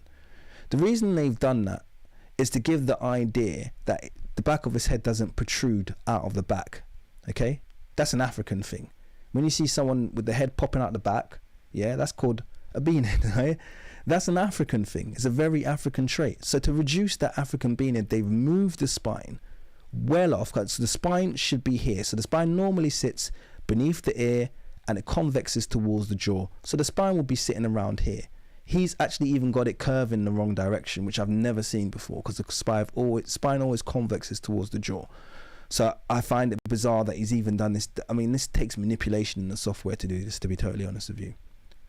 And then he's applied all of this massive neck fat. So it looks like the back of his head has dropped straight down. Now, you only have the back of the head dropping straight down like that in natural brachycephals, okay? So people who are naturally brachycephalic, which is where your head is almost as round as it is long, okay, short-headed people, which is obviously the common European default, have this head that kind of just drops straight down at the back. This rear protrusion, this beanhead, this is the natural head shape of Amenhotep III. You can see the similarity between this and the way I've done my reconstruction is where the way his head should appear. And this manipulation is done to hide that. There is no way on earth this is what Amenhotep III's head looked like or did. What is going on with this big amount of flesh just sitting over here? And bear in mind his spine should be more placed over here. So we're talking about what? 4-5 inches of just fat. This is ridiculous. Okay? This is absolutely ridiculous. So left, the original mummified head of Amenhotep. Middle is the 3D skull approximation by Mr. Moraes, exhibits problematic positioning of the spine and excessive neck fat, changing the apparent cephalic index of the skull. So you look at it now, you're thinking, oh, he's a brachycephal, but he's not. Right, my approximation preserves the protruding rear portion of the head, and the spine would approximate in the center orientation beneath the ear canal and convexing towards the jaw. So wherever the ear is, that's where the spine will produce. So it will kind of like proceed from, and it will convex towards the jaw down here. So that's where it would be, not at the back of his, like, I don't know what they're doing there. Now it gets more it gets more interesting. Okay, this figure here is his reconstruction of Tutankhamun. You can see the same trait. Okay, in fact, let me just read a bit more of the paper and then I'm going to come back to that. Whoops. So is this the right page? No, sorry, next page. Bear with me. This trait is where the rear of the head behind the ear protrudes out to the rear. It really does look bizarre in most nationalities, but it's a textbook African trait. Mr. Moraes and team's incorrectly positioned spinal column and grotesque neck fat contradict the usual positioning of the spinal column towards the rear of the neck, beneath the ear. This is corroborated by a vast majority of cephalometric scans. Okay, so I just showed a few cephalometric x-rays, which you could see where the spine should be positioned. And bear in mind, these cephalometric x-rays are all of Europeans. So these are actual short-headed people, and even they have more rear protrusion than he's shown. So this is what a brachycephal actually looks like. So you can see what he was trying to create. But once again, look at the position of the spine. Okay, it always proceeds from the ear and it almost touches the jaw. Can you see that? Always convexes towards the jaw. Always convexes towards the jaw. In every single occasion. That's never not the case. And yet, in his approximation, we see here, it does this weird thing where, whoops. And yet, in his approximation, you can see it convex. I mean, it's weird. It concaves. It's bizarre. It's mispositioned, and it's trying to change the shape of his skull. Let's carry on. This seems to be a consistent and I think possibly deliberate practice repeated in several reconstructions by Mr. Moraes. The same skeletal manipulation treatment is evident in his reconstructions of KV55 and Tutankhamun. In the case of KV55, it's exacerbated in the incorrect orientation of the skull, which also tilts downwards to hide the obvious dolichocephaly of the skull of the subject. So let's have a look at this. This is KV55 skull. Okay, once again, a very natural long-headed skull. Okay, very subnasally prognathic. Okay, you can see that protrusion of the jaw there. Okay, both in the mandible and the maxilla. Okay, you can just see the narrow skull. Now this is his approximation. Notice he's tilted the skull downwards. He's also just made it shorter. He does this thing where he just measures the skulls incorrectly and then he blames it on lens distance and stuff like that. It's shorter. Okay, this skull is shorter even with that, if you include that part that's missing. He's deliberately made the skull shorter, but not only that, he's tilted it downwards so that it hides the prognathism. So can you see what you have here, which was very clear prognathism? You can see how far forward that jawline sits from the front of the face. In his approximation, because he's tilted it downwards, we now have orthognathic with a retrognathic jaw. So you now the jawline's sticking inwards. This is not what he was faced with. This is deliberate manipulation. This was never retrognathic or even close to it. He's created retrognathism here where it doesn't exist. This is deliberate manipulation. And he's done that by measuring the skull incorrectly, tilting it downwards. And I have confronted him about this on multiple occasions now. Okay, and he's like, oh, well, you're the one making the error, you haven't got as many degrees as me, blah blah blah blah. I was like, no dude, look, that's not the same skull. And let's go to see Tutankhamun's one as well, because Tutankhamun one is wild. Okay, whereas in the case of Tutankhamun, the skull is rebuilt shorter, wider and deeper, with the spinal column and rear and ear repositioned. All of this in an effort to reduce the rear protrusion of the skull and make it appear more flat, round-headed. So this is the Tutankhamun example. I'm going to give you a close-up of this because I really want you to feel what I'm feeling. Okay, this is Tutankhamun's example. Now, this is the actual skull of Tutankhamun. Okay, famous long skull of Tutankhamun. Okay, I've overlaid it with his reconstruction. Notice where his ear should be over here, his spine is over here. Yeah, it's actually there. This is his rebuilding of the skull. Notice the skull is much fatter. Okay, it's much longer, much fatter than it used to be, much deeper. He's increased the occipital bone. He's lowered the parietal, so that's the top of the skull where it kind of like comes up a little bit. He's lowered and flattened that. And also look at the position of the spine. What is this big bone sticking out here? What is going on here? That does not exist. And I looked at that. Those of you who know, I did a video about this almost a year ago. How can you move the spine almost 3 inches to the rear? Well, you do that if you want to make it appear as though he doesn't have a bean head. That is what the goal is here. I'm trying to hide the fact that this guy is a natural dolichocephal, and I'm trying to make it appear as though he's a normal, make it appear as a normal Eurasian skull. This is manipulation of the highest degree. You guys can see that total repositioning of the spine. You guys can see that. It's absolutely ridiculous. You can see how much the back of Tutankhamun's head is supposed to stick out if you obey the spine being there. He's got a very, very strong bean head. So this is wild, the amount of difference that you're seeing here. So I wanted you to see that close up, because the manipulation is absolutely real. I said here, Mr. Moraes' reconstruction of Tutankhamun, which, sorry, I just want to give a shout out to my latest member, Macy. Thank you. Not that you need to become a member, because you are already a patron and you already give so many donations, but I appreciate you so much. Thank you. Yes, thanks very much. Mr. Moraes' reconstruction of Tutankhamun with a notably shorter rear head than all previous reconstructions. And I'll point that out as well. As much as I diss the other reconstructions of Tutankhamun, none of them have ever tried to basically get rid of his bean head. This is a very unique form of manipulation that I've found with Mr. Moraes, and he does it in all of his reconstructions. I'm sorry, but he does it in all of his reconstructions. This is, and it's bad. It's digital manipulation. I'm not going to just sit by and pretend I don't see it. B shows Mr. Moraes' skull 3D approximation that is shorter and taller than the actual mummy. The spine has been moved substantially towards the right rear, drastically reducing the rear protrusion of the head and giving the reconstruction a shorter approximation heading towards a brachycephalic appearance.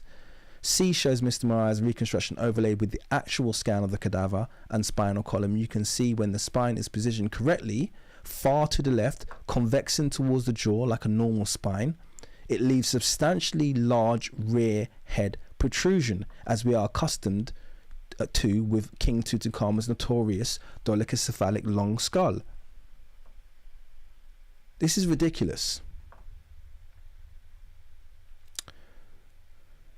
These are not, I'm just going to read the bottom part here because I've already explained the problems with this one, but I said these are not problems of lens perspective, as the skull was photographed with a long lens, thus minimizing any potential focal length distortion. This is almost like a perfect photo that you'd want if you were trying to transfer some, digital scans into 3D approximation.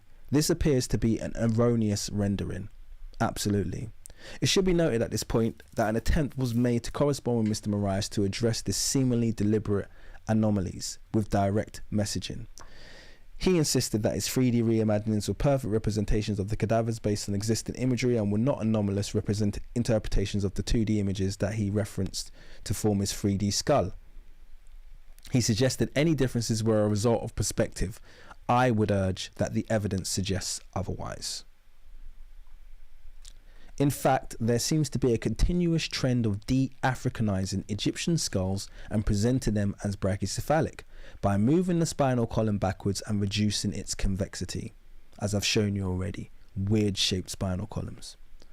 Mr. Moraes is effectively, and I would argue knowingly, reducing the visible impact of dolichocephaly in the rear protrusion of the skull, and it allows his brachycephalic donor model, which we're going to go into in a minute, to sit more flush on the subject. However, it is uniquely dishonest.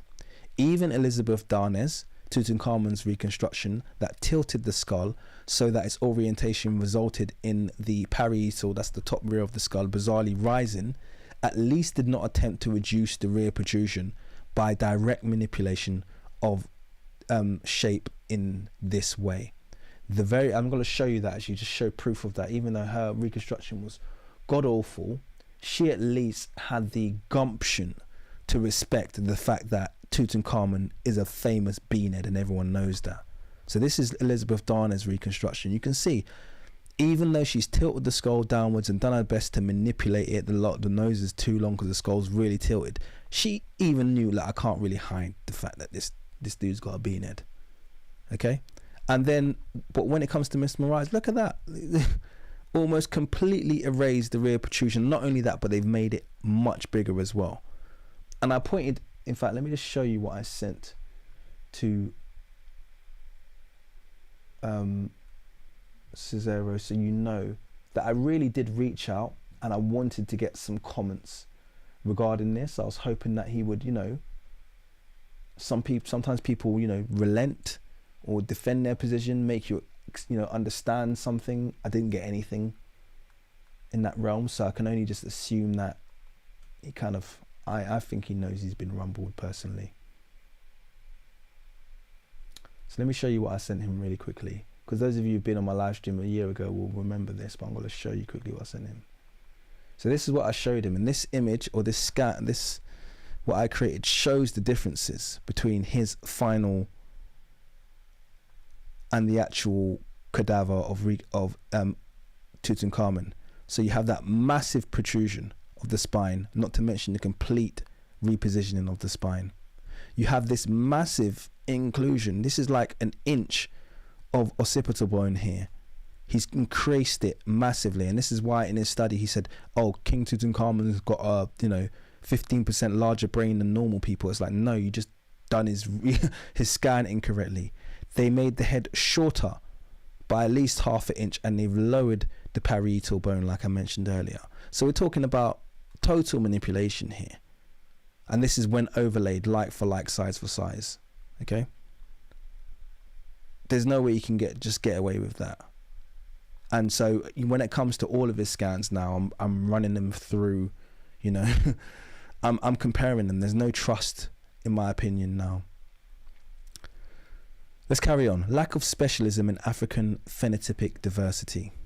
On the subject of the donor, I have already critiqued the phenotypically limited reference databases, not only of Mr. Moraes, but the entire field of anthropology. Whilst it is clear that African diversity genotypically exceeds Europe and the European diaspora by several factors, we are lucky to have 3 to 4 groups represent our diversity, whilst Europeans have nearly 10 times the representation. I mentioned that in the study that I mentioned earlier. In the last live stream in anthropological studies. As such, it's clear that the reference databases for anthropologists and reconstruction teams are skewed disproportionately in favor of a phenotypic minority. East Africans, Horn Africans and Sahelians, who together form a massive proportion of African variety, are often omitted from population databases. In Salah 2014 that I quoted there, they had the study, the first study that included North Sudanese women. Before then, all Africans, all black people were kind of like getting their own, well, all coming from one database. If you were like, so if you're involved in plastic surgery, they would reference the African American black woman. So if you're black and you suffer any kind of damage, they're gonna reference that to rebuild your face, and it might not look anything like you. And then they did a study, I've already mentioned this, where they measured North Sudanese women who are obviously black African women, okay, who have completely different faces to your average black American woman, but obviously completely different faces to Europeans as well. And just a small part of African phenotypic diversity, they could have gone pretty much to every African country and probably got about four or 5 or 6 very clearly different phenotypic structures, showing how ridiculous it is. It's even ridiculous having one for African American women. It's like, are you kidding me? You've got one face type. It's absolutely stupid. It's clear that they present problematic data in the amount of phenotypic overlap they have with Europeans. This is talking about East Africans, Horn Africans and Sahelians, whilst they must be regarded as African sub-Saharan populations. So that's where the dichotomy occurs, because it's like, on the one hand, these people, we have to call them sub-Saharan because they've made that stupid term. Yeah, but on the other hand, oh my God, they've got so much overlap, it's going to confuse our studies if we start acknowledging their existence. So they just ignore us altogether. Mr. Moraes' database of computed tomography and ultrasound scans that was utilized to form his donor are not representative of African variety. I've seen no evidence in the works that Mr. Moraes has completed that he has any exposure to varied native African populations or any understanding of how the diversity of African phenotypes present themselves. I haven't seen any, and he's done several studies. He doesn't understand African phenotype. Now, I want you to really peep this part. The facial type of the donor issue. In order to understand how significant this Eurocentric donor issue is, I would invite you to observe figure 2.1.4, which is this figure. Okay, so I want you to all look at these 4 faces, A, B, C, and D. Okay, A, B, C, and D. And I want you to just have a look and tell me what you think of these 4 faces. What do you think? I just want to get your feedback. Do you think they're related? Do you think they're similar? I want your general, honest feedback on these 4 faces here. I know you guys are a bit behind me, so I'm going to take this as an opportunity to have a little 1-minute break while you catch up, because I think there's about a minute or 2 between me and you, which is fine. So if you catch the live stream, this is me having a 1 or 2 minute break whilst I wait to get some feedback. Yatunde said ew, but I need something qualitative, Yatunde. You can't just say ew. I need some qualitative feedback. Come on, guys, give me some feedback. What do you these 4? What do you think of them? Similar? Not similar? Very different? Lots of diversity? What do you think? Anything. Just give me the first thing that comes to your mind. Write something down.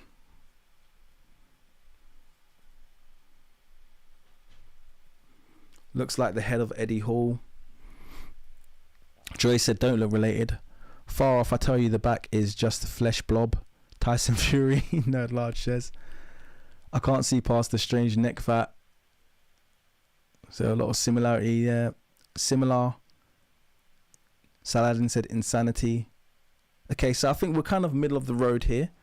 Monstrous, as Macy. A and B look similar. The skulls at the bottom are positioned differently. Okay, cool. Herb said similar. No subnasal prognathism. Yeah, any of them. Yuck. Big back shenanigans. All right, let's go. So let me do the reveal. Okay. 4 reconstructions by Mr. Moraes demonstrating the problem conforming the same virtual donor for reconstruction work. So where am I going with this? You'd be forgiven for believing that A, B, C, and D were all different stages of the same reconstruction subject, but you would be incorrect. Because I thought, looking at these, the reason I collated them was like, there's a massive amount of similarity here. But let me go on. A is an exemplar, possibly donor template, used by Mr. Moraes in 2014. So this is one of his earliest reconstructions. B is a completed reconstruction of an unknown individual, demonstrated nasal projection systems used by Mr. Moraes. So he used this in a paper when he was talking about how they estimate the nose. Okay, and this is a completely different reconstruction to this one. Let's carry on. C is the partially conformed reconstruction that was created during the formation of King Tutankhamun's reconstruction. So this is based on King Tutankhamun's skull.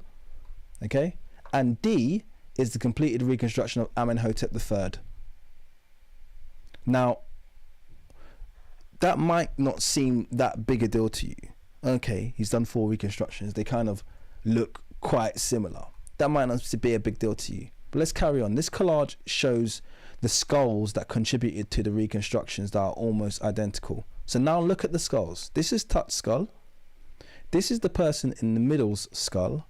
And this is Amenhotep III's skull. Now consider figure 2.1.4D, showing the original skulls of Tutankhamun, the unknown individual, and Amenhotep III. You will notice that all 3 cephalic indices seem to be represented, because we have a very dolichocephalic, dolicho to maybe mesocephalic, but very narrow head as well. But then we have a completely round head there. Okay, a definite brachycephal there. You will notice all 3 cephalic indices seem to be represented, not to mention a massive variety of orthognathtic regions. Let's look at the orthognathtic region. So we've got mild prognathism there, we got retrognathism there. Okay? And look at the jaw. Look at the shape of the jaw. Look how long the bottom proportion of this person's face is in comparison to Amenhotep. We're talking about 3 skulls that are entirely different. 3 skulls that are not similar, okay? They're entirely different. They exhibit themselves in completely different ways. And yet, when it comes to the approximation of the faces that's being made, look how similar these look. And I'm going to really press home this point.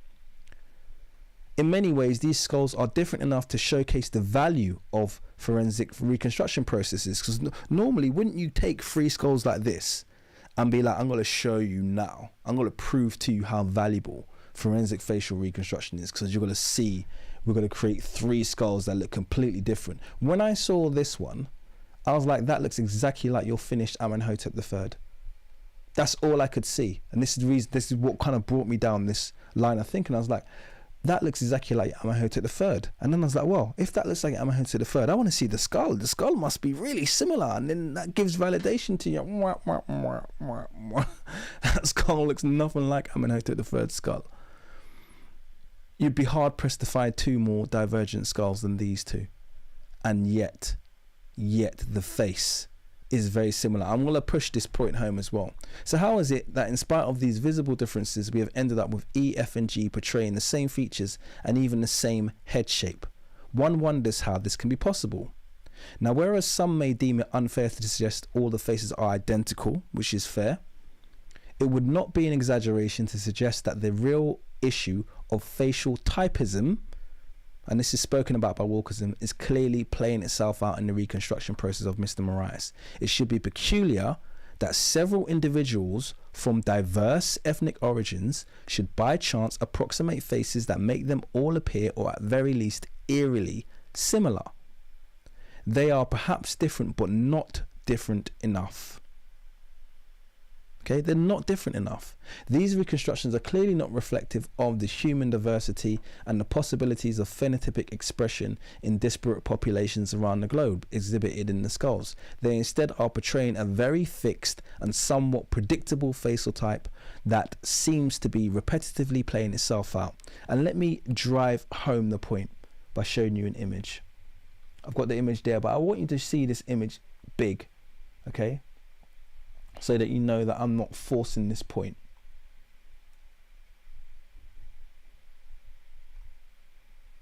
Boom, boom, boom, boom, boom, boom, boom, boom, boom. Where are you? Where are you? I'll be at the top, maybe.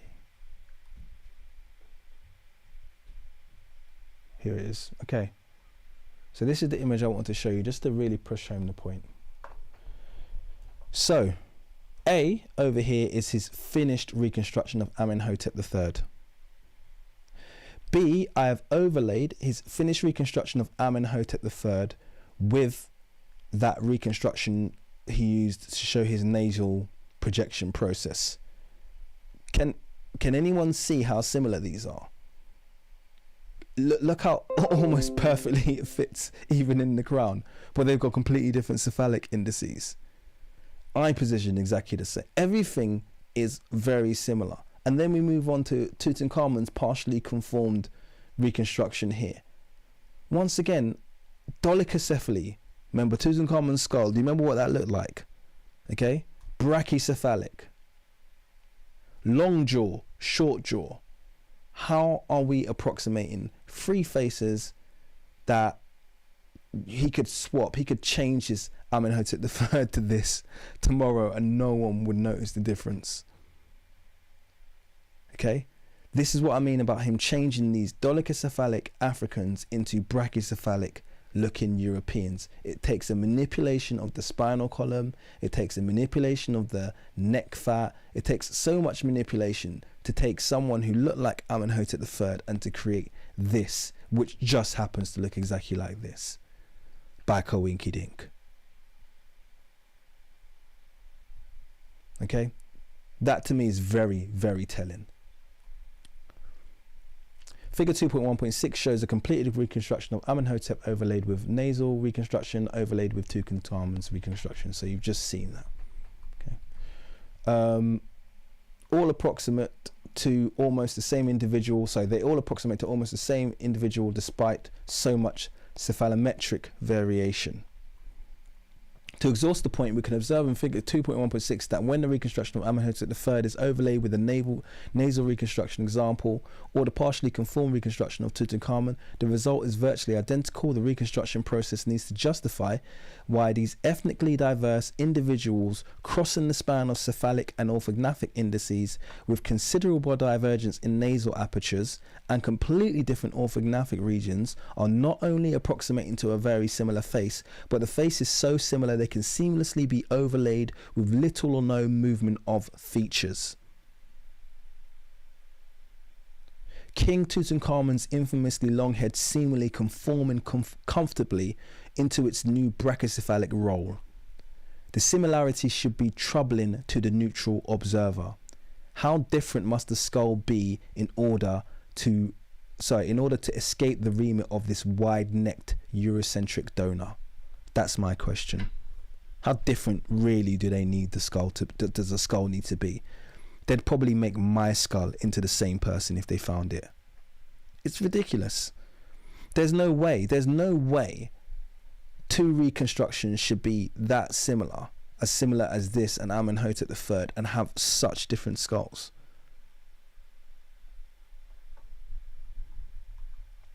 Mr. Moraes expressed his surprise at the final appearance of Amenhotep III, and he does. He's like, oh, we were really surprised of how it looked. Yet this surprise seems misplaced or fabricated, since the final reconstruction is almost identical to the unmodified donor. Surely he must be familiar enough with the process to have been able to predict this outcome. Having extant works of populations in Brazil, Moldova and Malaysia, as he does, although demonstrating some experience of diversity, is not comparable to understanding and specializing in African phenotypes. How can one be expected to reflect a diversity seen in Africa that they have never observed for themselves?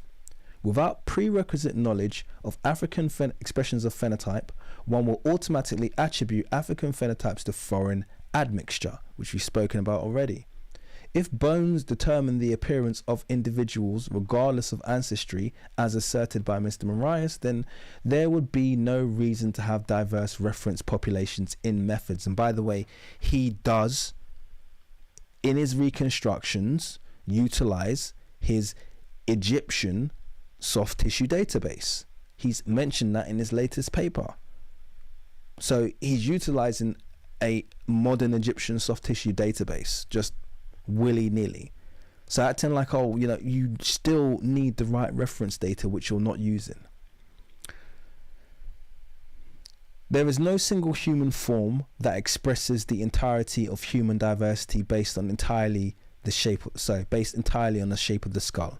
So this idea that you can just create this face and just kind of like stretch it over a skull, and then the skull will determine exactly how the features express themselves. This is, I don't want to use bad French, okay?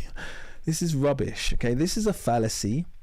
In her paper titled Facial Reconstruction, Anatomical Art or Artistic Anatomy, Dr. Carolyn Wilkinson highlighted this known risk by stating, some researchers suggest that facial reconstruction techniques are too reliant on average data and inflexible standards, and therefore will only produce a facial type rather than a characteristic likeness. It's fair to assume that based on the evidence that a facial type has certainly developed within Mr. Moraes' process. Thank you, Macy, for your donation as well. She says, just because they said so. LOL. Yep, seems to be the case, yeah?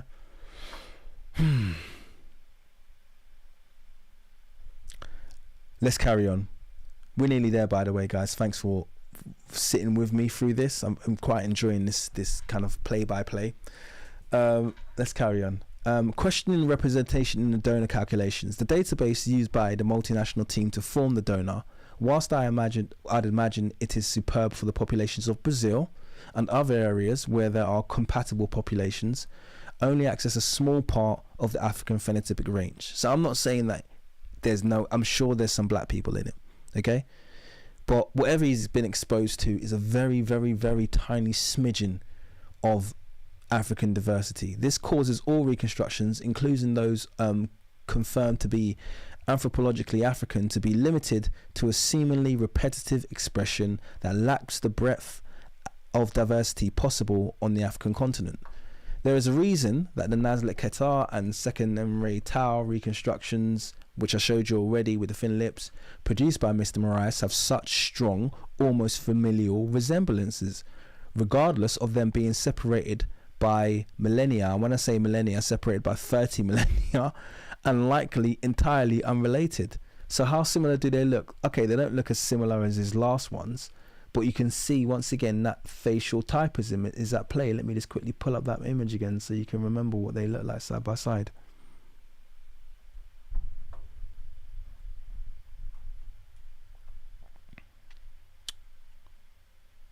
them here. So you can see them there. Okay, they don't look exactly the same person, but once again, I can see facial typism there. Okay, I can see facial typism. Those lips are eerily similar. That side profile, okay, is very similar. This person's from 35,000 BC, and this person is from, I think, the Middle Kingdom. All right, this is a massive difference in time. Okay, I don't know. I can see typism once again there. I feel like those features that they found on both of those skulls could have expressed themselves in far more expressive African phenotype, but you're just seeing that same safe, slightly Eurocentric face play itself out over and over again.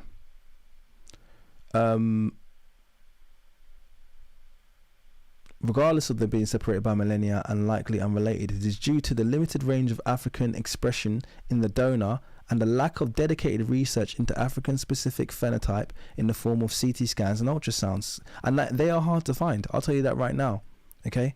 Because I try finding them all the time. I couldn't find any African cephalometric scans, and I needed to show you them because I wanted to show you ones with actual dolichocephaly. So in the end, I had to show you ones that are brachycephalic earlier. But it's hard to find the African data. Perhaps coincidentally, it was pointed out by members of my team that Mr. Moraes' reconstructions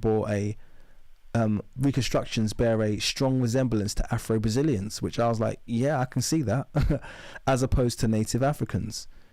Yeah, Africans are able to identify these phenotypic differences of diaspora groups. Okay, I'm one of them. I can tell the difference between not only groups of Africans on the African continents, but between us and the various diaspora groups. Okay, we do pick up traits, having, you know, been in a place for a certain amount of time. These differences are not often appreciated by non-Africans. We don't all look the same. Was allegedly sourced, once again, what happened to my sentence there? By okay, sorry, I messed up some. The anomalous treatment of skin tone in Egyptology. The natural colouring of the artwork, which is consistently toned in the case of Amenhotep III, see figure 2.2, was entirely overlooked. Yet for Tutankhamun, it was allegedly sourced by reference towards the final choice for skin tone, even though we also found this to be divergent from his most prominent naturally toned works that showed the same deep reddish brown as his grandfather Amenhotep III.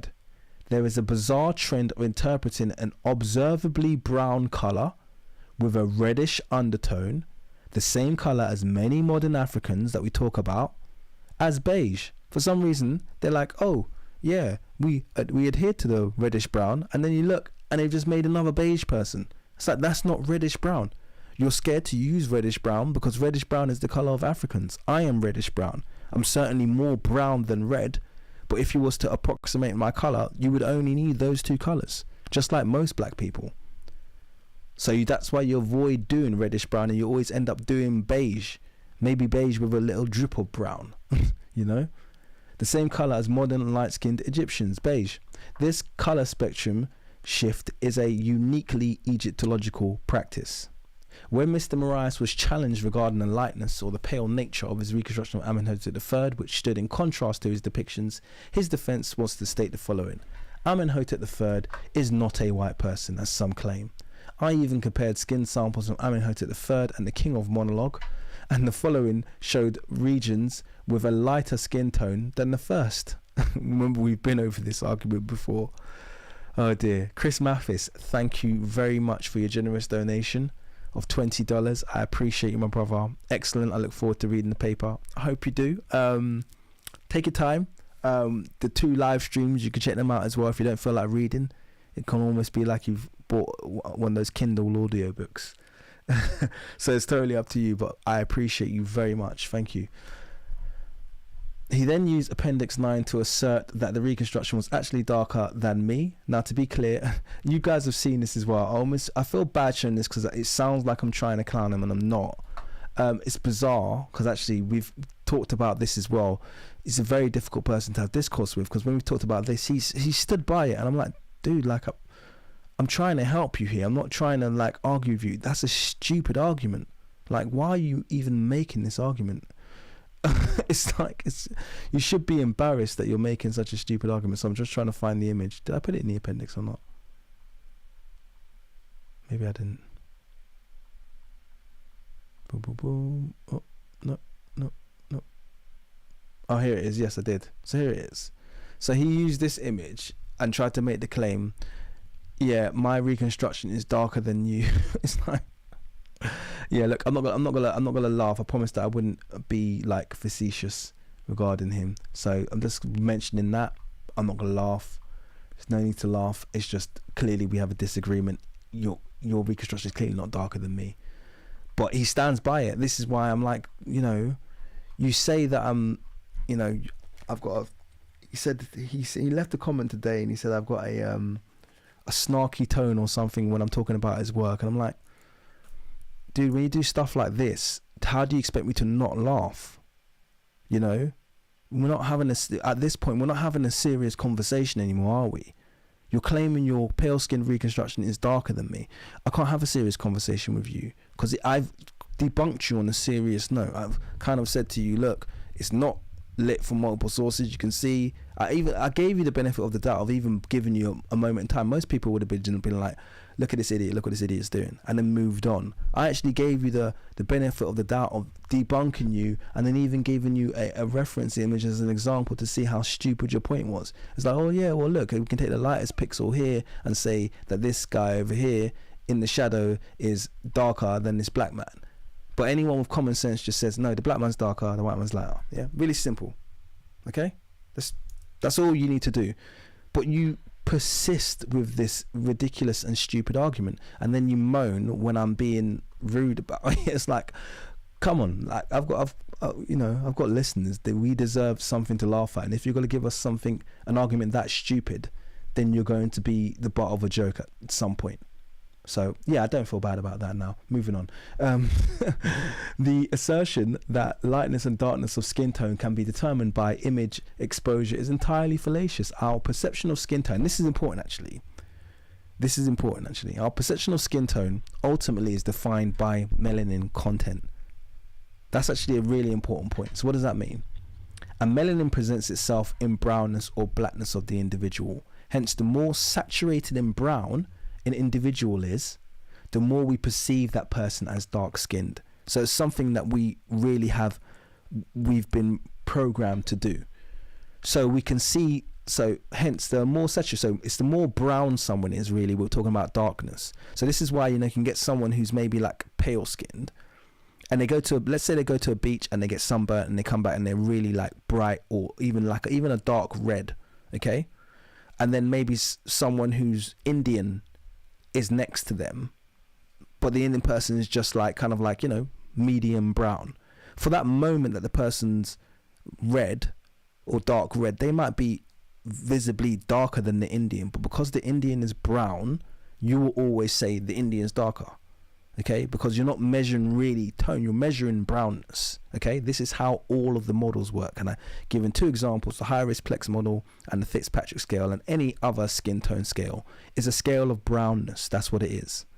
Now, the fact that I need to explain them, okay, or explain this seems really superfluous, because actually Mr. Moraes is an incredibly intelligent person. He's not stupid, and this is why I end up just taking the mick. I'm like, dude, like, stop pretending to be dumb here. This is like, you're just trying to win an argument. I can't debate with someone or even have a discussion with someone when they just want to win an argument. This is a perfect argument for you to back down and say, okay, you are darker than my reconstruction, I was just being a bit silly to prove a point. He won't do that. He would carry on arguing, my reconstruction is darker than you. I'm like, mate, dude, you're doing too much, man. So using either the high-risk Plex or the Fitzpatrick scale, one can observe that darkness is really an expression of depth of melanin or brownness. Hence, a dark cream person will still quantify as pale as opposed to dark-skinned. The same goes for a dark pink person. The human eye is very capable of determining between a tanned, light-skinned person and a naturally dark-skinned individual. It can objectively be concluded that the reconstruction of Amenhotep III produced by Mr. Moraes equates to the pale end of both the high-risk Plex descriptors and the Fitzpatrick visible spectrum. It is therefore defined as politically white, irrespective of which pixel is selected in the attempt to prove darkness. By any measure, it is unprofessional to use a pixel color selection tool to make points about one's skin tone or the darkness or lightness of one's skin. Such an approach is easy to rebuttal, since one can selectively find any tone based on where the pixel is selected from. Image supplied. Okay, and I would agree with you, Caltrops, who said ego. I see it's definitely ego. This image is generated to demonstrate how unscientific it is to pixel select to prove a point about skin tone of individuals. What can be consistently observed, however, is the direct relationship between melanin density and darkness of one's skin. This much is known. Melanin expresses itself through saturation of brown, leading to black pigment through the skin. Therefore should be the objective barometer we use to determine one's lightness or darkness. Okay, so look, we're trying to be scientists here. Let's use an effective scale that makes sense. Melanin is that scale of one's darkness. If someone is fully melanated, okay, they end up blue-black, okay, as dark or darker than the dinka. If someone's got very dense melanation, if someone is completely melanin deficient, then they'll be completely pale and completely white, like an albino person, or like some Northern Europeans. Okay, that's the difference. All right, it's not rocket science. We don't need to have a discussion or debate about this. For the sake of the study, I've included an appendix summarizing the relationship between skin tone and melanin content, as opposed to subjective and inelastic interpretation of lightness or darkness of skin that was expressed by Moraes. Bias and non-objective decolorization. Objective, now this is when we come on to the grayscale part, and we're actually very nearing the end, so I hope you're still with me. Objective decolorization is a technique employed by forensic facial reconstruction artists to minimize bias and ensure an unbiased representation of facial features. Wilkerson 2004. This method involves the removal of all pigmentation and color related information from the reconstruction process, effectively creating a neutral grayscale representation of the face. Now, grayscale doesn't have to be gray, it can be purple, it can be yellow. Carolyn Wilkerson liked to use this clay color to do the kind of like objective representation, but the important thing is it should be done in a color that doesn't make the mind infer a race with it, because the idea is that you're providing someone with an image that is ethnically and racially objective, and you're just looking at the features. That's the whole point of it.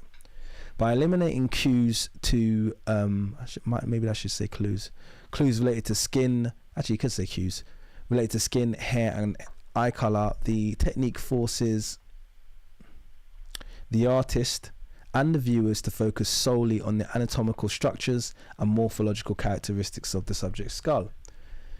In practice, objective decolorization is particularly valuable in blind reconstruction scenarios where the identity, ethnicity, and cultural background of the subject is unknown or should not influence the outcome. This approach helps to prevent preconceived notions and stereotypes from affecting the reconstruction process by focusing on the bone structure and other physical markers that are directly interpretable from the skeletal remains. Artists can produce a more scientifically accurate and unbiased representation. The final grayscale model can then be presented without the risk of color-related bias, ensuring a more objective and equitable forensic analysis. A lot of time they close the eyes, they shave off the eyebrows, they shave the head, they don't show any hair texture. The idea is that you just look at it, you look at the face that's being produced, and it starts to evoke, if you can see, what that person looked like before all of the other artistic baggage is added to it. The flawed application of grayscaling of pre-toned images by Mr. Moraes and team, and I've proven this to him on several occasions, is another thing that he won't back down on, as opposed to achieving an objective flat grey tonality, has resulted in racially distinguishable images.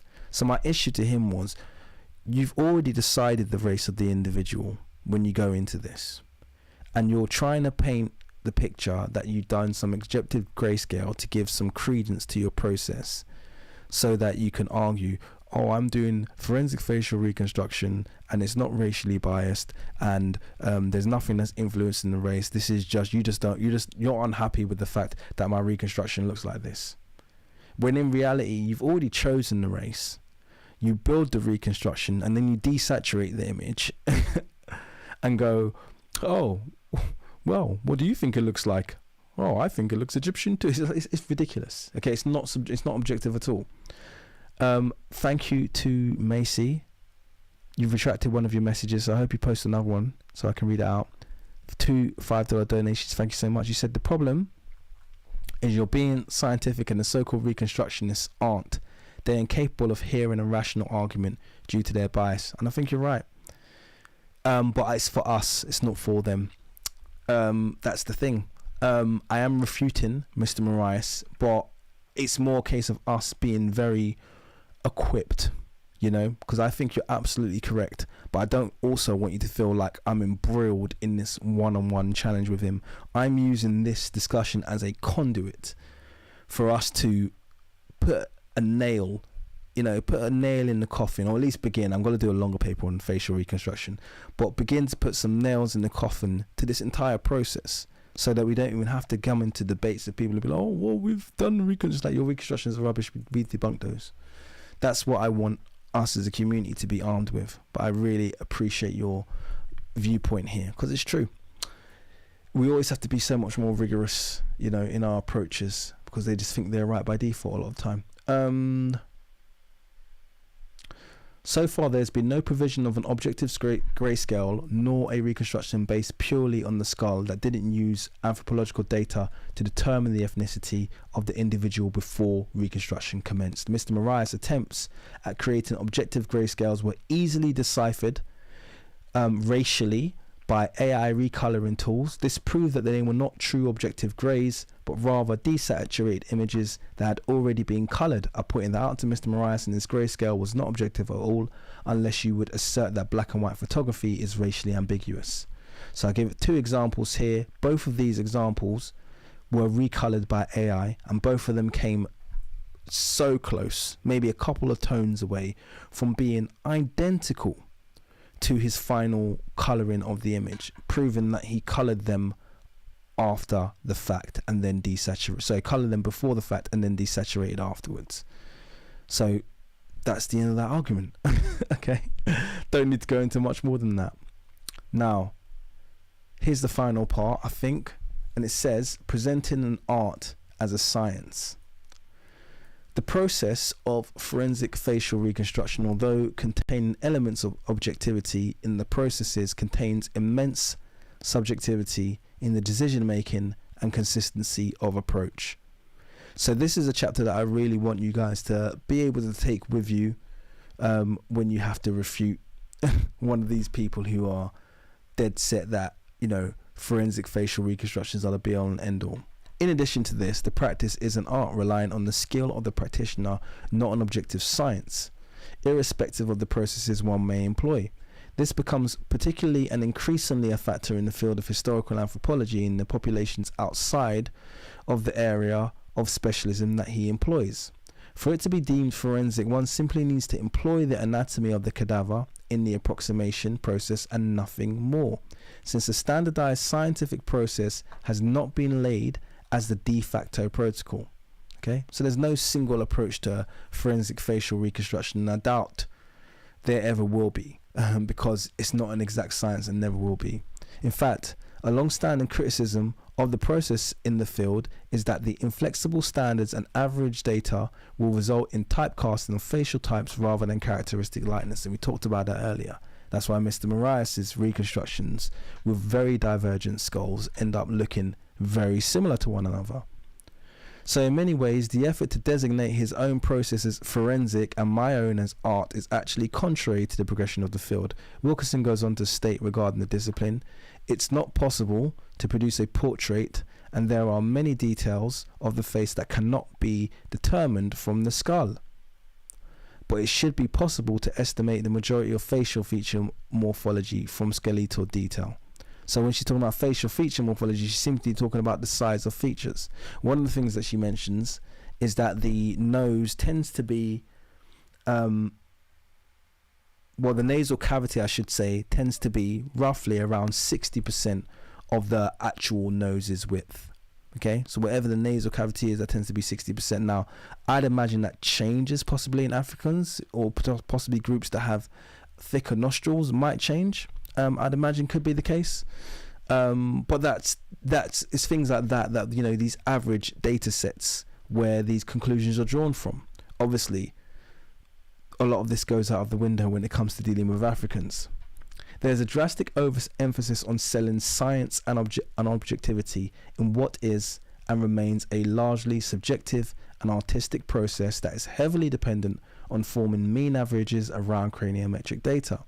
Hence, when databases are skewed towards heavily referenced data groups with phenotypically convergent populations, so we're talking about Europe here, okay, people that don't differ that much if you compare them to Africans, okay, as broadly seen in Southern and Eastern Europe, you will find increasingly accurate approximations if they're making, you know, Europeans. They could probably do that, you know, with a relative amount of success, but only in target ethnic groups. However, as the dataset shrinks or is not existent, the transmutational donors and tissue data formulated in unrelated populations introduces phenotypic divergence, anomalous expressions of the phenotype, a massive degree of inaccuracy from the actual subject's appearance, as demonstrated on Amenhotep III's facial approximation versus his artistic and anthropological profile.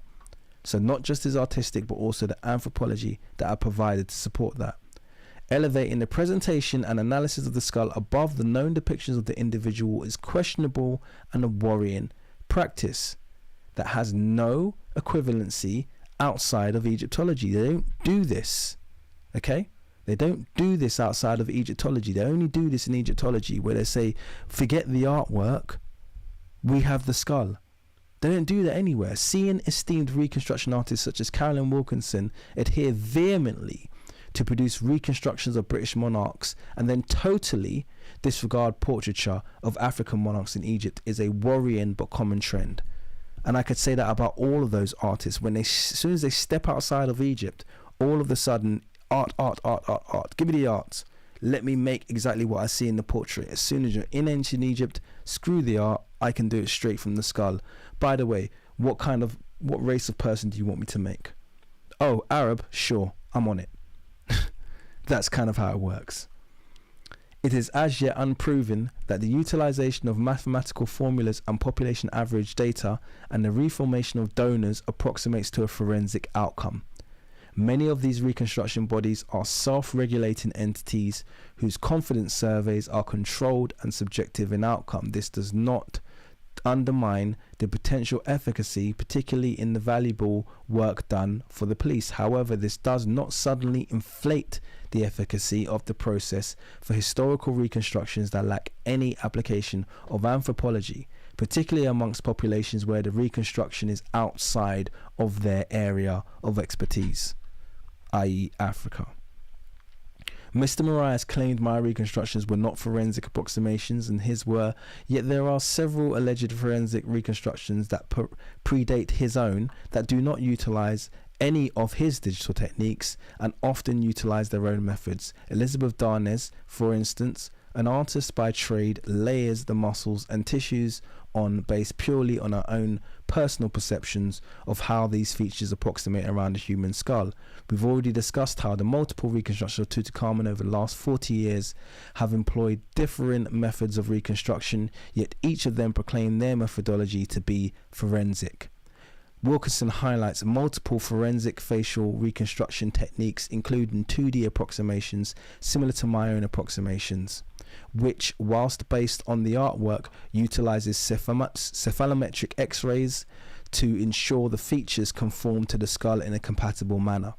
Whilst the method employed by Mr. Moraes is completely different and some might argue more systematic due to his employment of sample databases, similar to how the Manchester method is employed, unless he is going to make the claim that he is the only forensic facial reconstruction artist creating actual forensic reconstructions, I would argue he has no right to declare any of the process of less value than his own or non-forensic. Quadro said, looking forward to reading the full paper. I look forward to you reading it as well and give me some feedback. Thank you, brother. I appreciate the £20 donation. Always supportive. I appreciate you, bro. Thank you very much. And please do give me some feedback on Patreon. It'd be good to hear from you. The importance of diverse anthropological data. There is a pressing need for the inclusion of diverse anthropological data. So this is the solution. This is what we've been building up towards, okay? How do we stop this from happening in the future? Well, first of all, we just do our own reconstructions. So, by the way, quick advert. I've been thinking about the work that I do here, and obviously the fact that I've started writing papers now.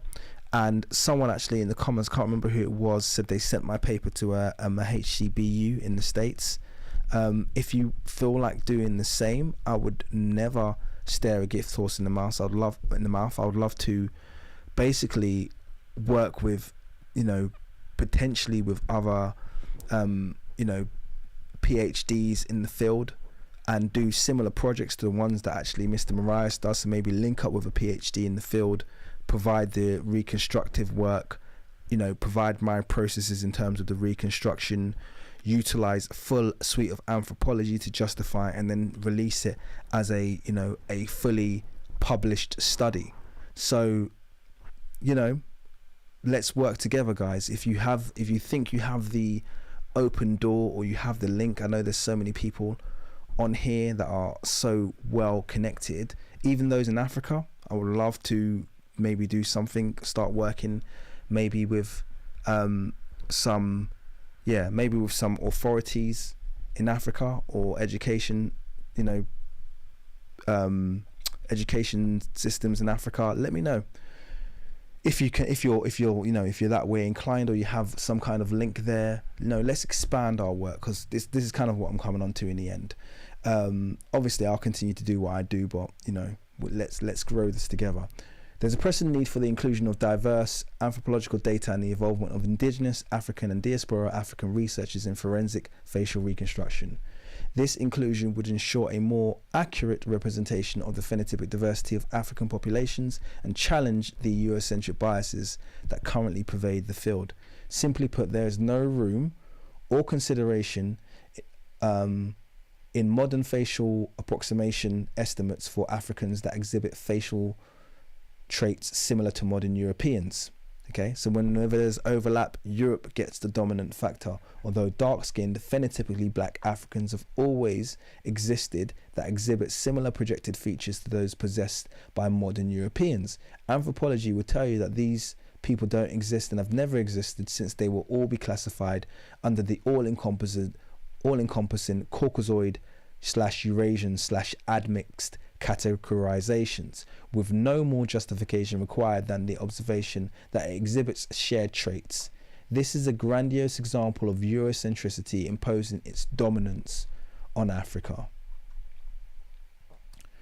This study critiques the recent forensic facial reconstruction of Amenhotep III, revealing significant methodological flaws and biases. Our analysis, grounded in anthropometric, craniometric, genetic, cultural and artistic evidence, supports the representation of Amenhotep III as a visibly African individual of native East African stock. To ensure future reconstructions are accurate and respectful, it is crucial to incorporate and respect the mountains of anthropological data and involve African researchers in the process. These steps are essential for overcoming Eurocentric biases that have historically skewed the portrayal of ancient Egyptian figures. As it was stated so candidly by Carolyn Wilkinson, although a facial depiction may be rooted in an established body of scientific knowledge, subjective material may be added when the facts prove insufficient, and subjective opinion cannot escape assumption. Through their wide use in museums, the media and popular literature, facial depictions can affect the course of scientific research by often unintentionally contributing to and perpetuating confirmation bias. Okay, so I think that's been put quite candidly. They are aware of its shortcomings. By addressing these gaps and incorporating diverse anthropological perspectives, future reconstructions can more accurately reflect the historical and cultural realities of figures like Amenhotep III. And I think on that note, let's just get a feel for what brother Amenhotep III looked like. Yeah. Okay, if he was to honor his anthropology, okay, this is a far more realistic depiction of Amenhotep III given the data we have on him.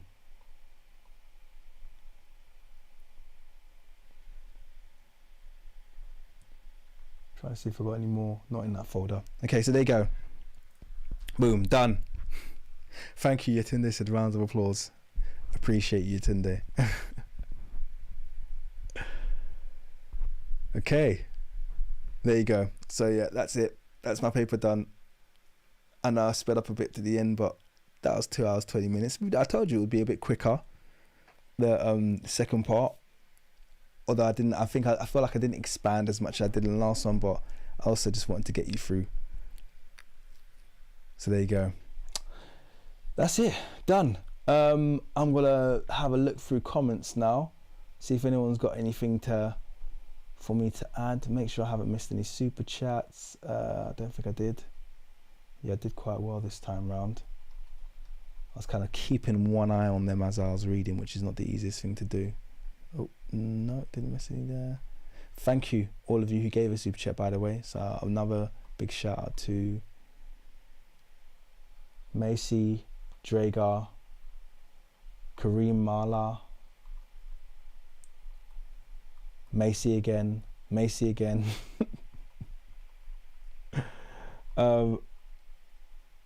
Chris, and Quadwo. Really appreciate you guys. I hope you enjoyed that. I know it was a bit reedy and definitely got a bit technical. I hope it didn't go over your head, but yeah, there you go. That's the paper. Feel free, I should say, to download it, add it to your collection. I will be writing more of those, and I will do a second edition at some point where I correct some of the grammatical errors, and I've still got a few changes to make because, like I said, I've got a PhD who's kind of, been marking it for me. But yeah, that's it. That's the end of that paper, and I think that's going to be the end of today's live stream. So hit up the likes. Thank you for joining me. I'll maybe stay on for another minute, see if anyone wants to say anything. But I think we're all good.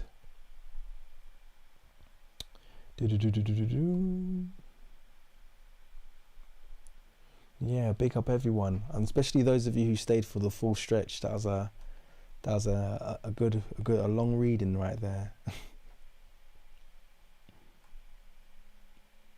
Alright, so Eduardo asked, what other papers do I plan to write? I'll tell you what I'm writing now. One of the things I want to do is I want to start doing release papers for my reconstructions. So I think the reconstruction that I've probably done the most forensic work on, and also the reconstruction that I've probably revised the most to the point where I'd be really comfortable doing a release paper for, would be Tutankhamun. As you know, that's the first one I've done. So I've revisited that many times now, to the point where I'm really happy with the current look of it. So I'm in the process at the moment of actually writing a release paper for that, which will cover all of the research that goes into it. Will cover all of the anthropology behind the decision making. It will be the first, or at least the way that I'll be packaging it is, it will be the first 360 reconstruction of Tutankhamun that takes into account not only the forensic aspect, i.e. the mummy and the tissue and the soft tissue data, it also takes into account the full anthropology, it takes into account all of the artwork. I'll be collating all of that, and I'll be presenting it as I have a strong argument to say that this is the most realistic reconstruction of Tutankhamun, and I'll have the data to support that claim.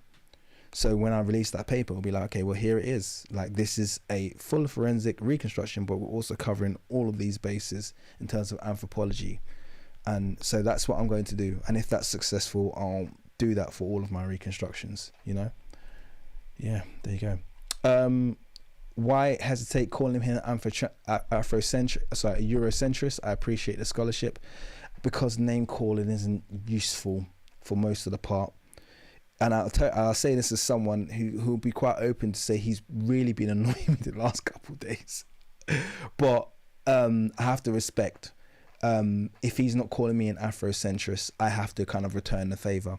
I'm quite open to point out his Eurocentricity, which I feel like I have done, but I don't want to name call, because then you just give people the ammunition to disregard what you're saying. And I don't, to be honest with you, I don't like being on the receiving end of that at all as well, because when, you know, Metatron was busy calling us, you know, Afrocentrists, I just didn't like, I feel like the label, you know, is diminutive, and I prefer to keep it. I can win this battle on a scholarly level, so I don't need to take it to the name calling place. But that's a really good question. Thank you, Black Rampage, and thank you for your $10 donation, my brother. I appreciate it.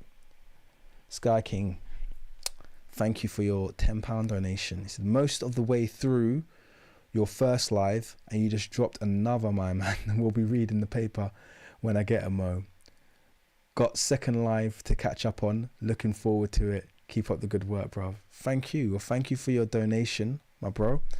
Yeah, and get through the lives because they're fun. I've actually had a real fun reading this paper. Seriously, like literally, I've had a lot of fun reading this paper.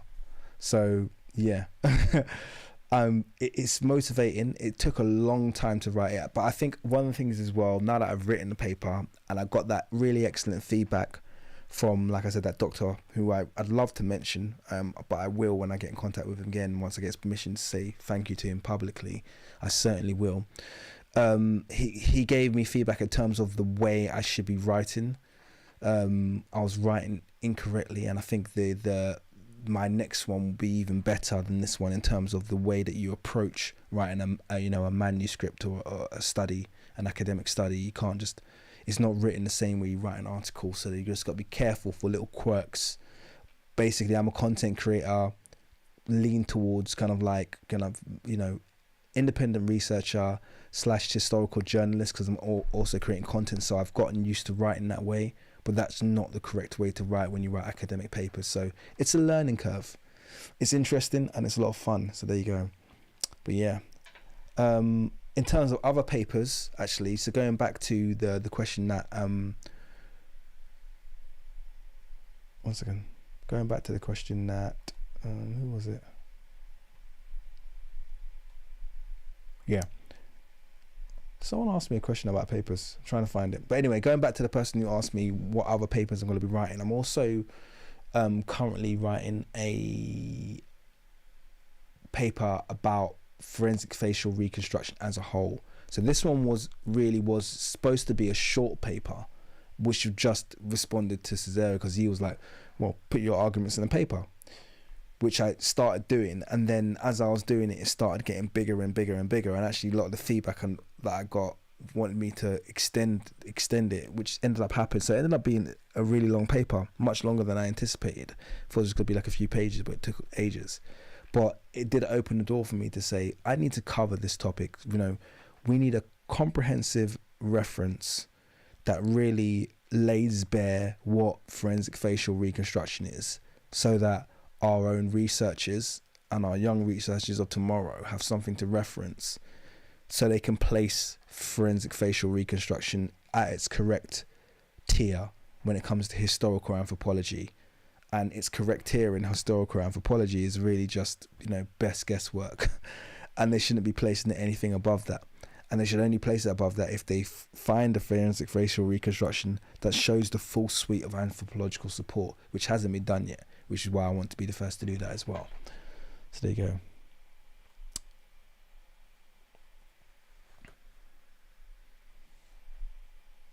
Yeah, exactly. I mean, Nerd Lars just said it there. He said when you write a scientific article, it needs to be, the writing needs to be dense, technical, and without speculation. So yeah, just that kind of getting that habit of actually, okay, I've made a statement there, need to support it with a source. You know, literally every time you make a statement that could be deemed as being subjective, you need to support it with a source. So yeah, learn a lot, you know, was good. Another donation from Tracy, from Macy, thank you so much. Says new term, truth-centrist. Yeah, I like that. Truth-centricity. Yeah, I rock with that. Yeah, because I'm not, and I don't, as much as I obviously support Afrocentrism, and I'm not show any shame towards it, not like a lot of these, I don't want to use a certain word, but I really have an issue with, black people who try to denigrate Afrocentrism. I find it really irritates me, it grinds me the wrong way, because it's kind of like, you just get some black people that are just so, I don't know, man. It's like anything to get approval, really got no shame. It's like, how are you going to throw Diop under the bus, and then approach this world as though the people who have been in control of history have been approaching it from a honest and objective manner, that you're going to basically undermine the first scholars and the first minds who started to take a stranglehold of African history and reposition it in the correct way. It really annoys me. I'm not gonna lie to you. It annoys me more than anything else, to be honest with you. When I see, if you see me, one of these black guys, I go hoteps and this, that, I'm just, that, yeah, keep them away from me. Okay. I get really frustrated. It's the quickest way for me to get into a really big argument. But yeah. So yeah, but in saying that, I don't call myself an Afrocentrist because I don't like labels and I don't need to. I can support it without calling myself. I'm just a historian, okay? I'm an independent researcher, and I'm quite happy to back up what I do with research, which is where we should be, In there, Boogeyman says studying African countries will get you labelled Afrocentric. And I would say just being black will get you labelled Afrocentric. Seriously, you just got to be black. If you're black and you say, anything other than black people have been slaves for their entire existence, then you're an Afrocentric. Okay? If you're black and you point out that a statue looks black and it's in the ancient Rome section, then you're an Afrocentrist. Yeah, that's just how it works, man. Yeah, you said, Eduardo said he was laughing when I said trolls on that guy's channel saying Arabs built Mali. It's real. And I was laughing because his channel, he spent his whole time pandering to these kind of like, when you spend, and this is the thing, when you spend your time pandering to these, people, yeah, and you're like, oh yeah, I can't stand Afrocentrists, this, that, and the other, blah, blah, blah, blah, blah. People don't realize, yeah, you got to get all those subs, yeah? But those subs will be a certain type of people, yeah? And you think they're there? Do you think they're turning up to hear about, Sunjata Keita? Do you think they're turning up to hear about Mansa Musa? No. They're not here. You better make sure, if you're going to take that route, you better have your books on slavery, yeah? You have your books on slavery ready, and don't you dare ever report on anything that happened before 1700 AD, okay?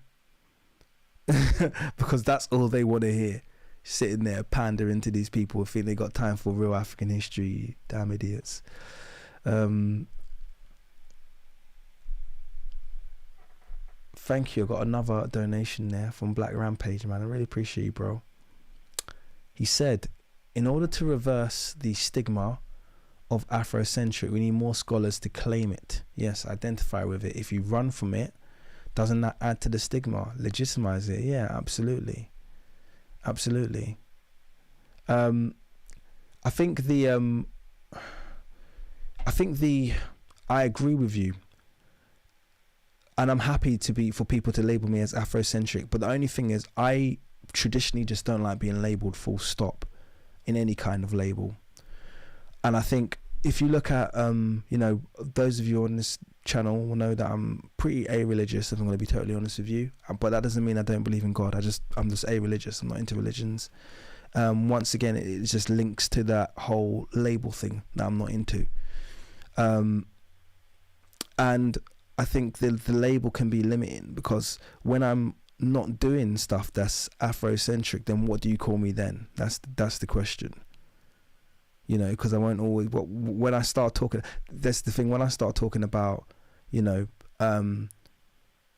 black European presence in Native America, yeah, or something wild like that, what do you call me then? Because that's not centered around Africa at all. You know, when I do my study about King Louis the 14th, the Black Sun King of France, what do you call that? You know, these are the things that, yeah, when I get there, these subjects are gonna really wind people up, you know. So that's why I'm just I'm happy to support it. I will never throw Afrocentrism under the bus. I love it, and I love the groundwork that Afrocentric scholars, or the original Afrocentric scholars gave us, and I am Afrocentric to that degree that I build off that. But I'm also more than just that, if that makes sense. And I don't mean more as in better, I mean more as in I do different subjects that stretch outside of it. And once you've kind of like formulated yourself under a label, then people don't want to hear about that, about you doing anything else. But it's a good point. Did you just give another? You did, didn't you? Thank you, Sky King. Thank you so much. He said, we'll be upgrading my membership too. We're here for the 3-hour epic monologue.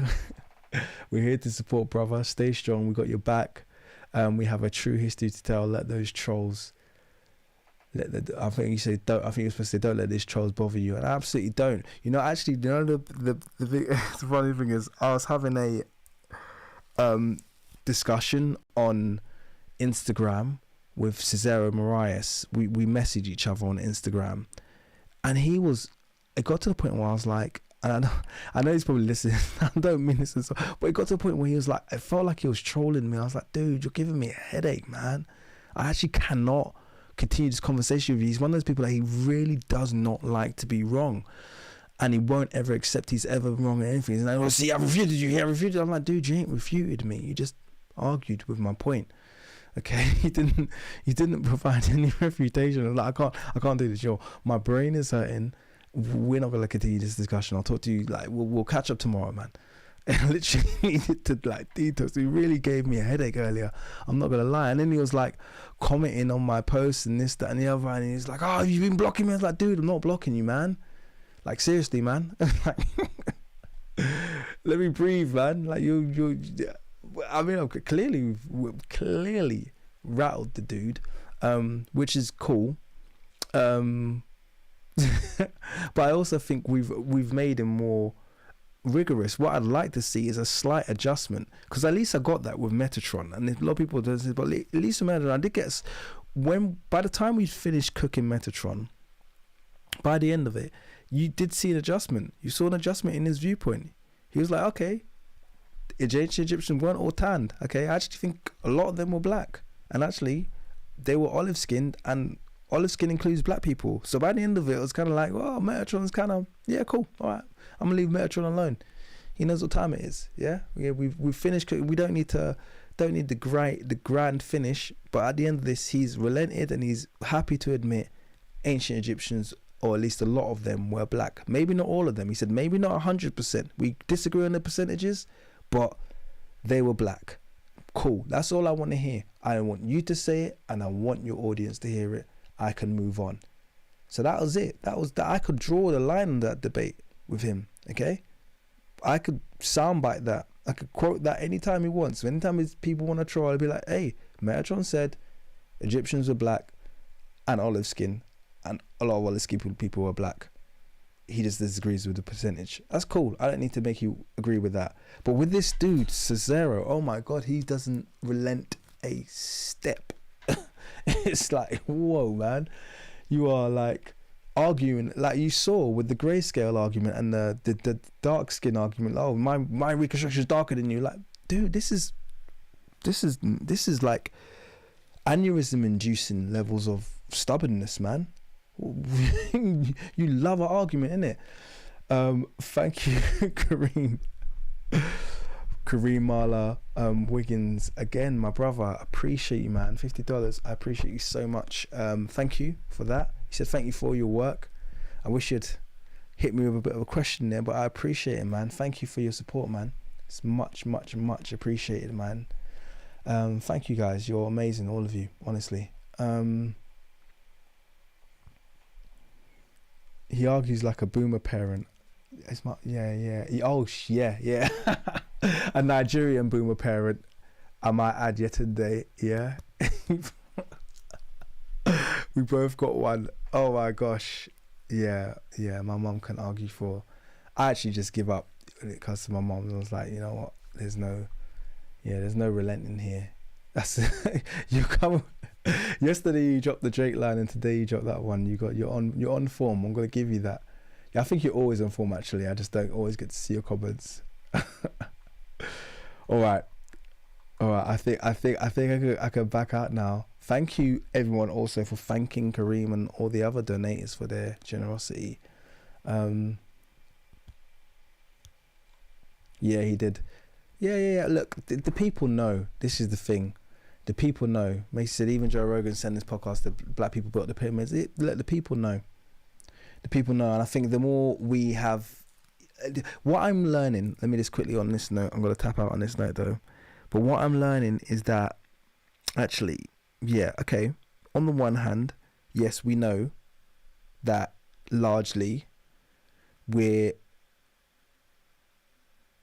kind of muted, not taken seriously enough. But then on the other hand as well, doing this process of actually writing this paper made me realize, like, at the end of the day, there's a handful of black scholars out there whose work I've been able to reference. You know, people like Cater, who do the hard work of writing these papers, I reference a hell of a lot.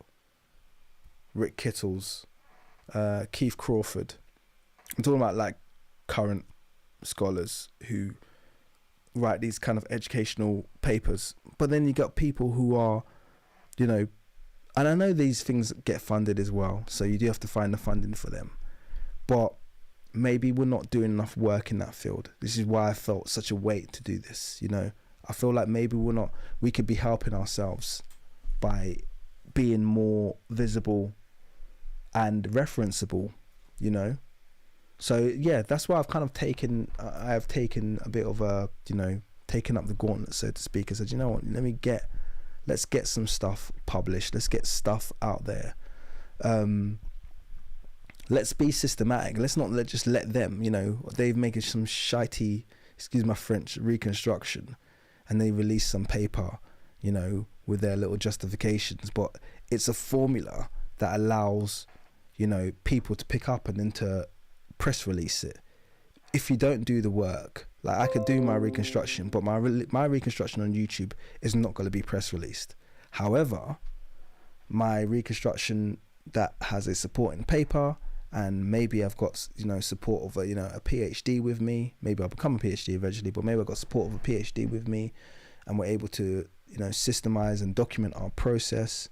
It might not initially get picked up by mainstream, but at least it's in a position where it can be referenced, maybe initially by, you know, black media outlets, and then more moderate ones, more forward-thinking ones, and then eventually starts maybe getting picked up properly. But we got to do the work, you know. That's the thing. That's one thing I realized, you know, we have to do the work. We have to be more scholarly in our approach, and that's, I think, one of the things that I've learned from this. I'm like, yeah, fine, I can do that. Why not? Thank you to all of you for your time. Thank you for your donations. Thank you for those of you who joined my membership or gave donations. Thank you for those of you who just sat through and contributed. Thank you for those of you who sat through and didn't say anything, for just being there and being part of the numbers. It's been a really good evening, but it's late now. It's 20 to 12, into midnight over here. I think we did very well, and I really enjoyed that little discussion at the end. Have a fantastic evening, all. I will see you on the I did say I was going to try and do another live stream this week. I'm going to see how it goes. I'm still thinking about it. I might do. We'll see how it goes.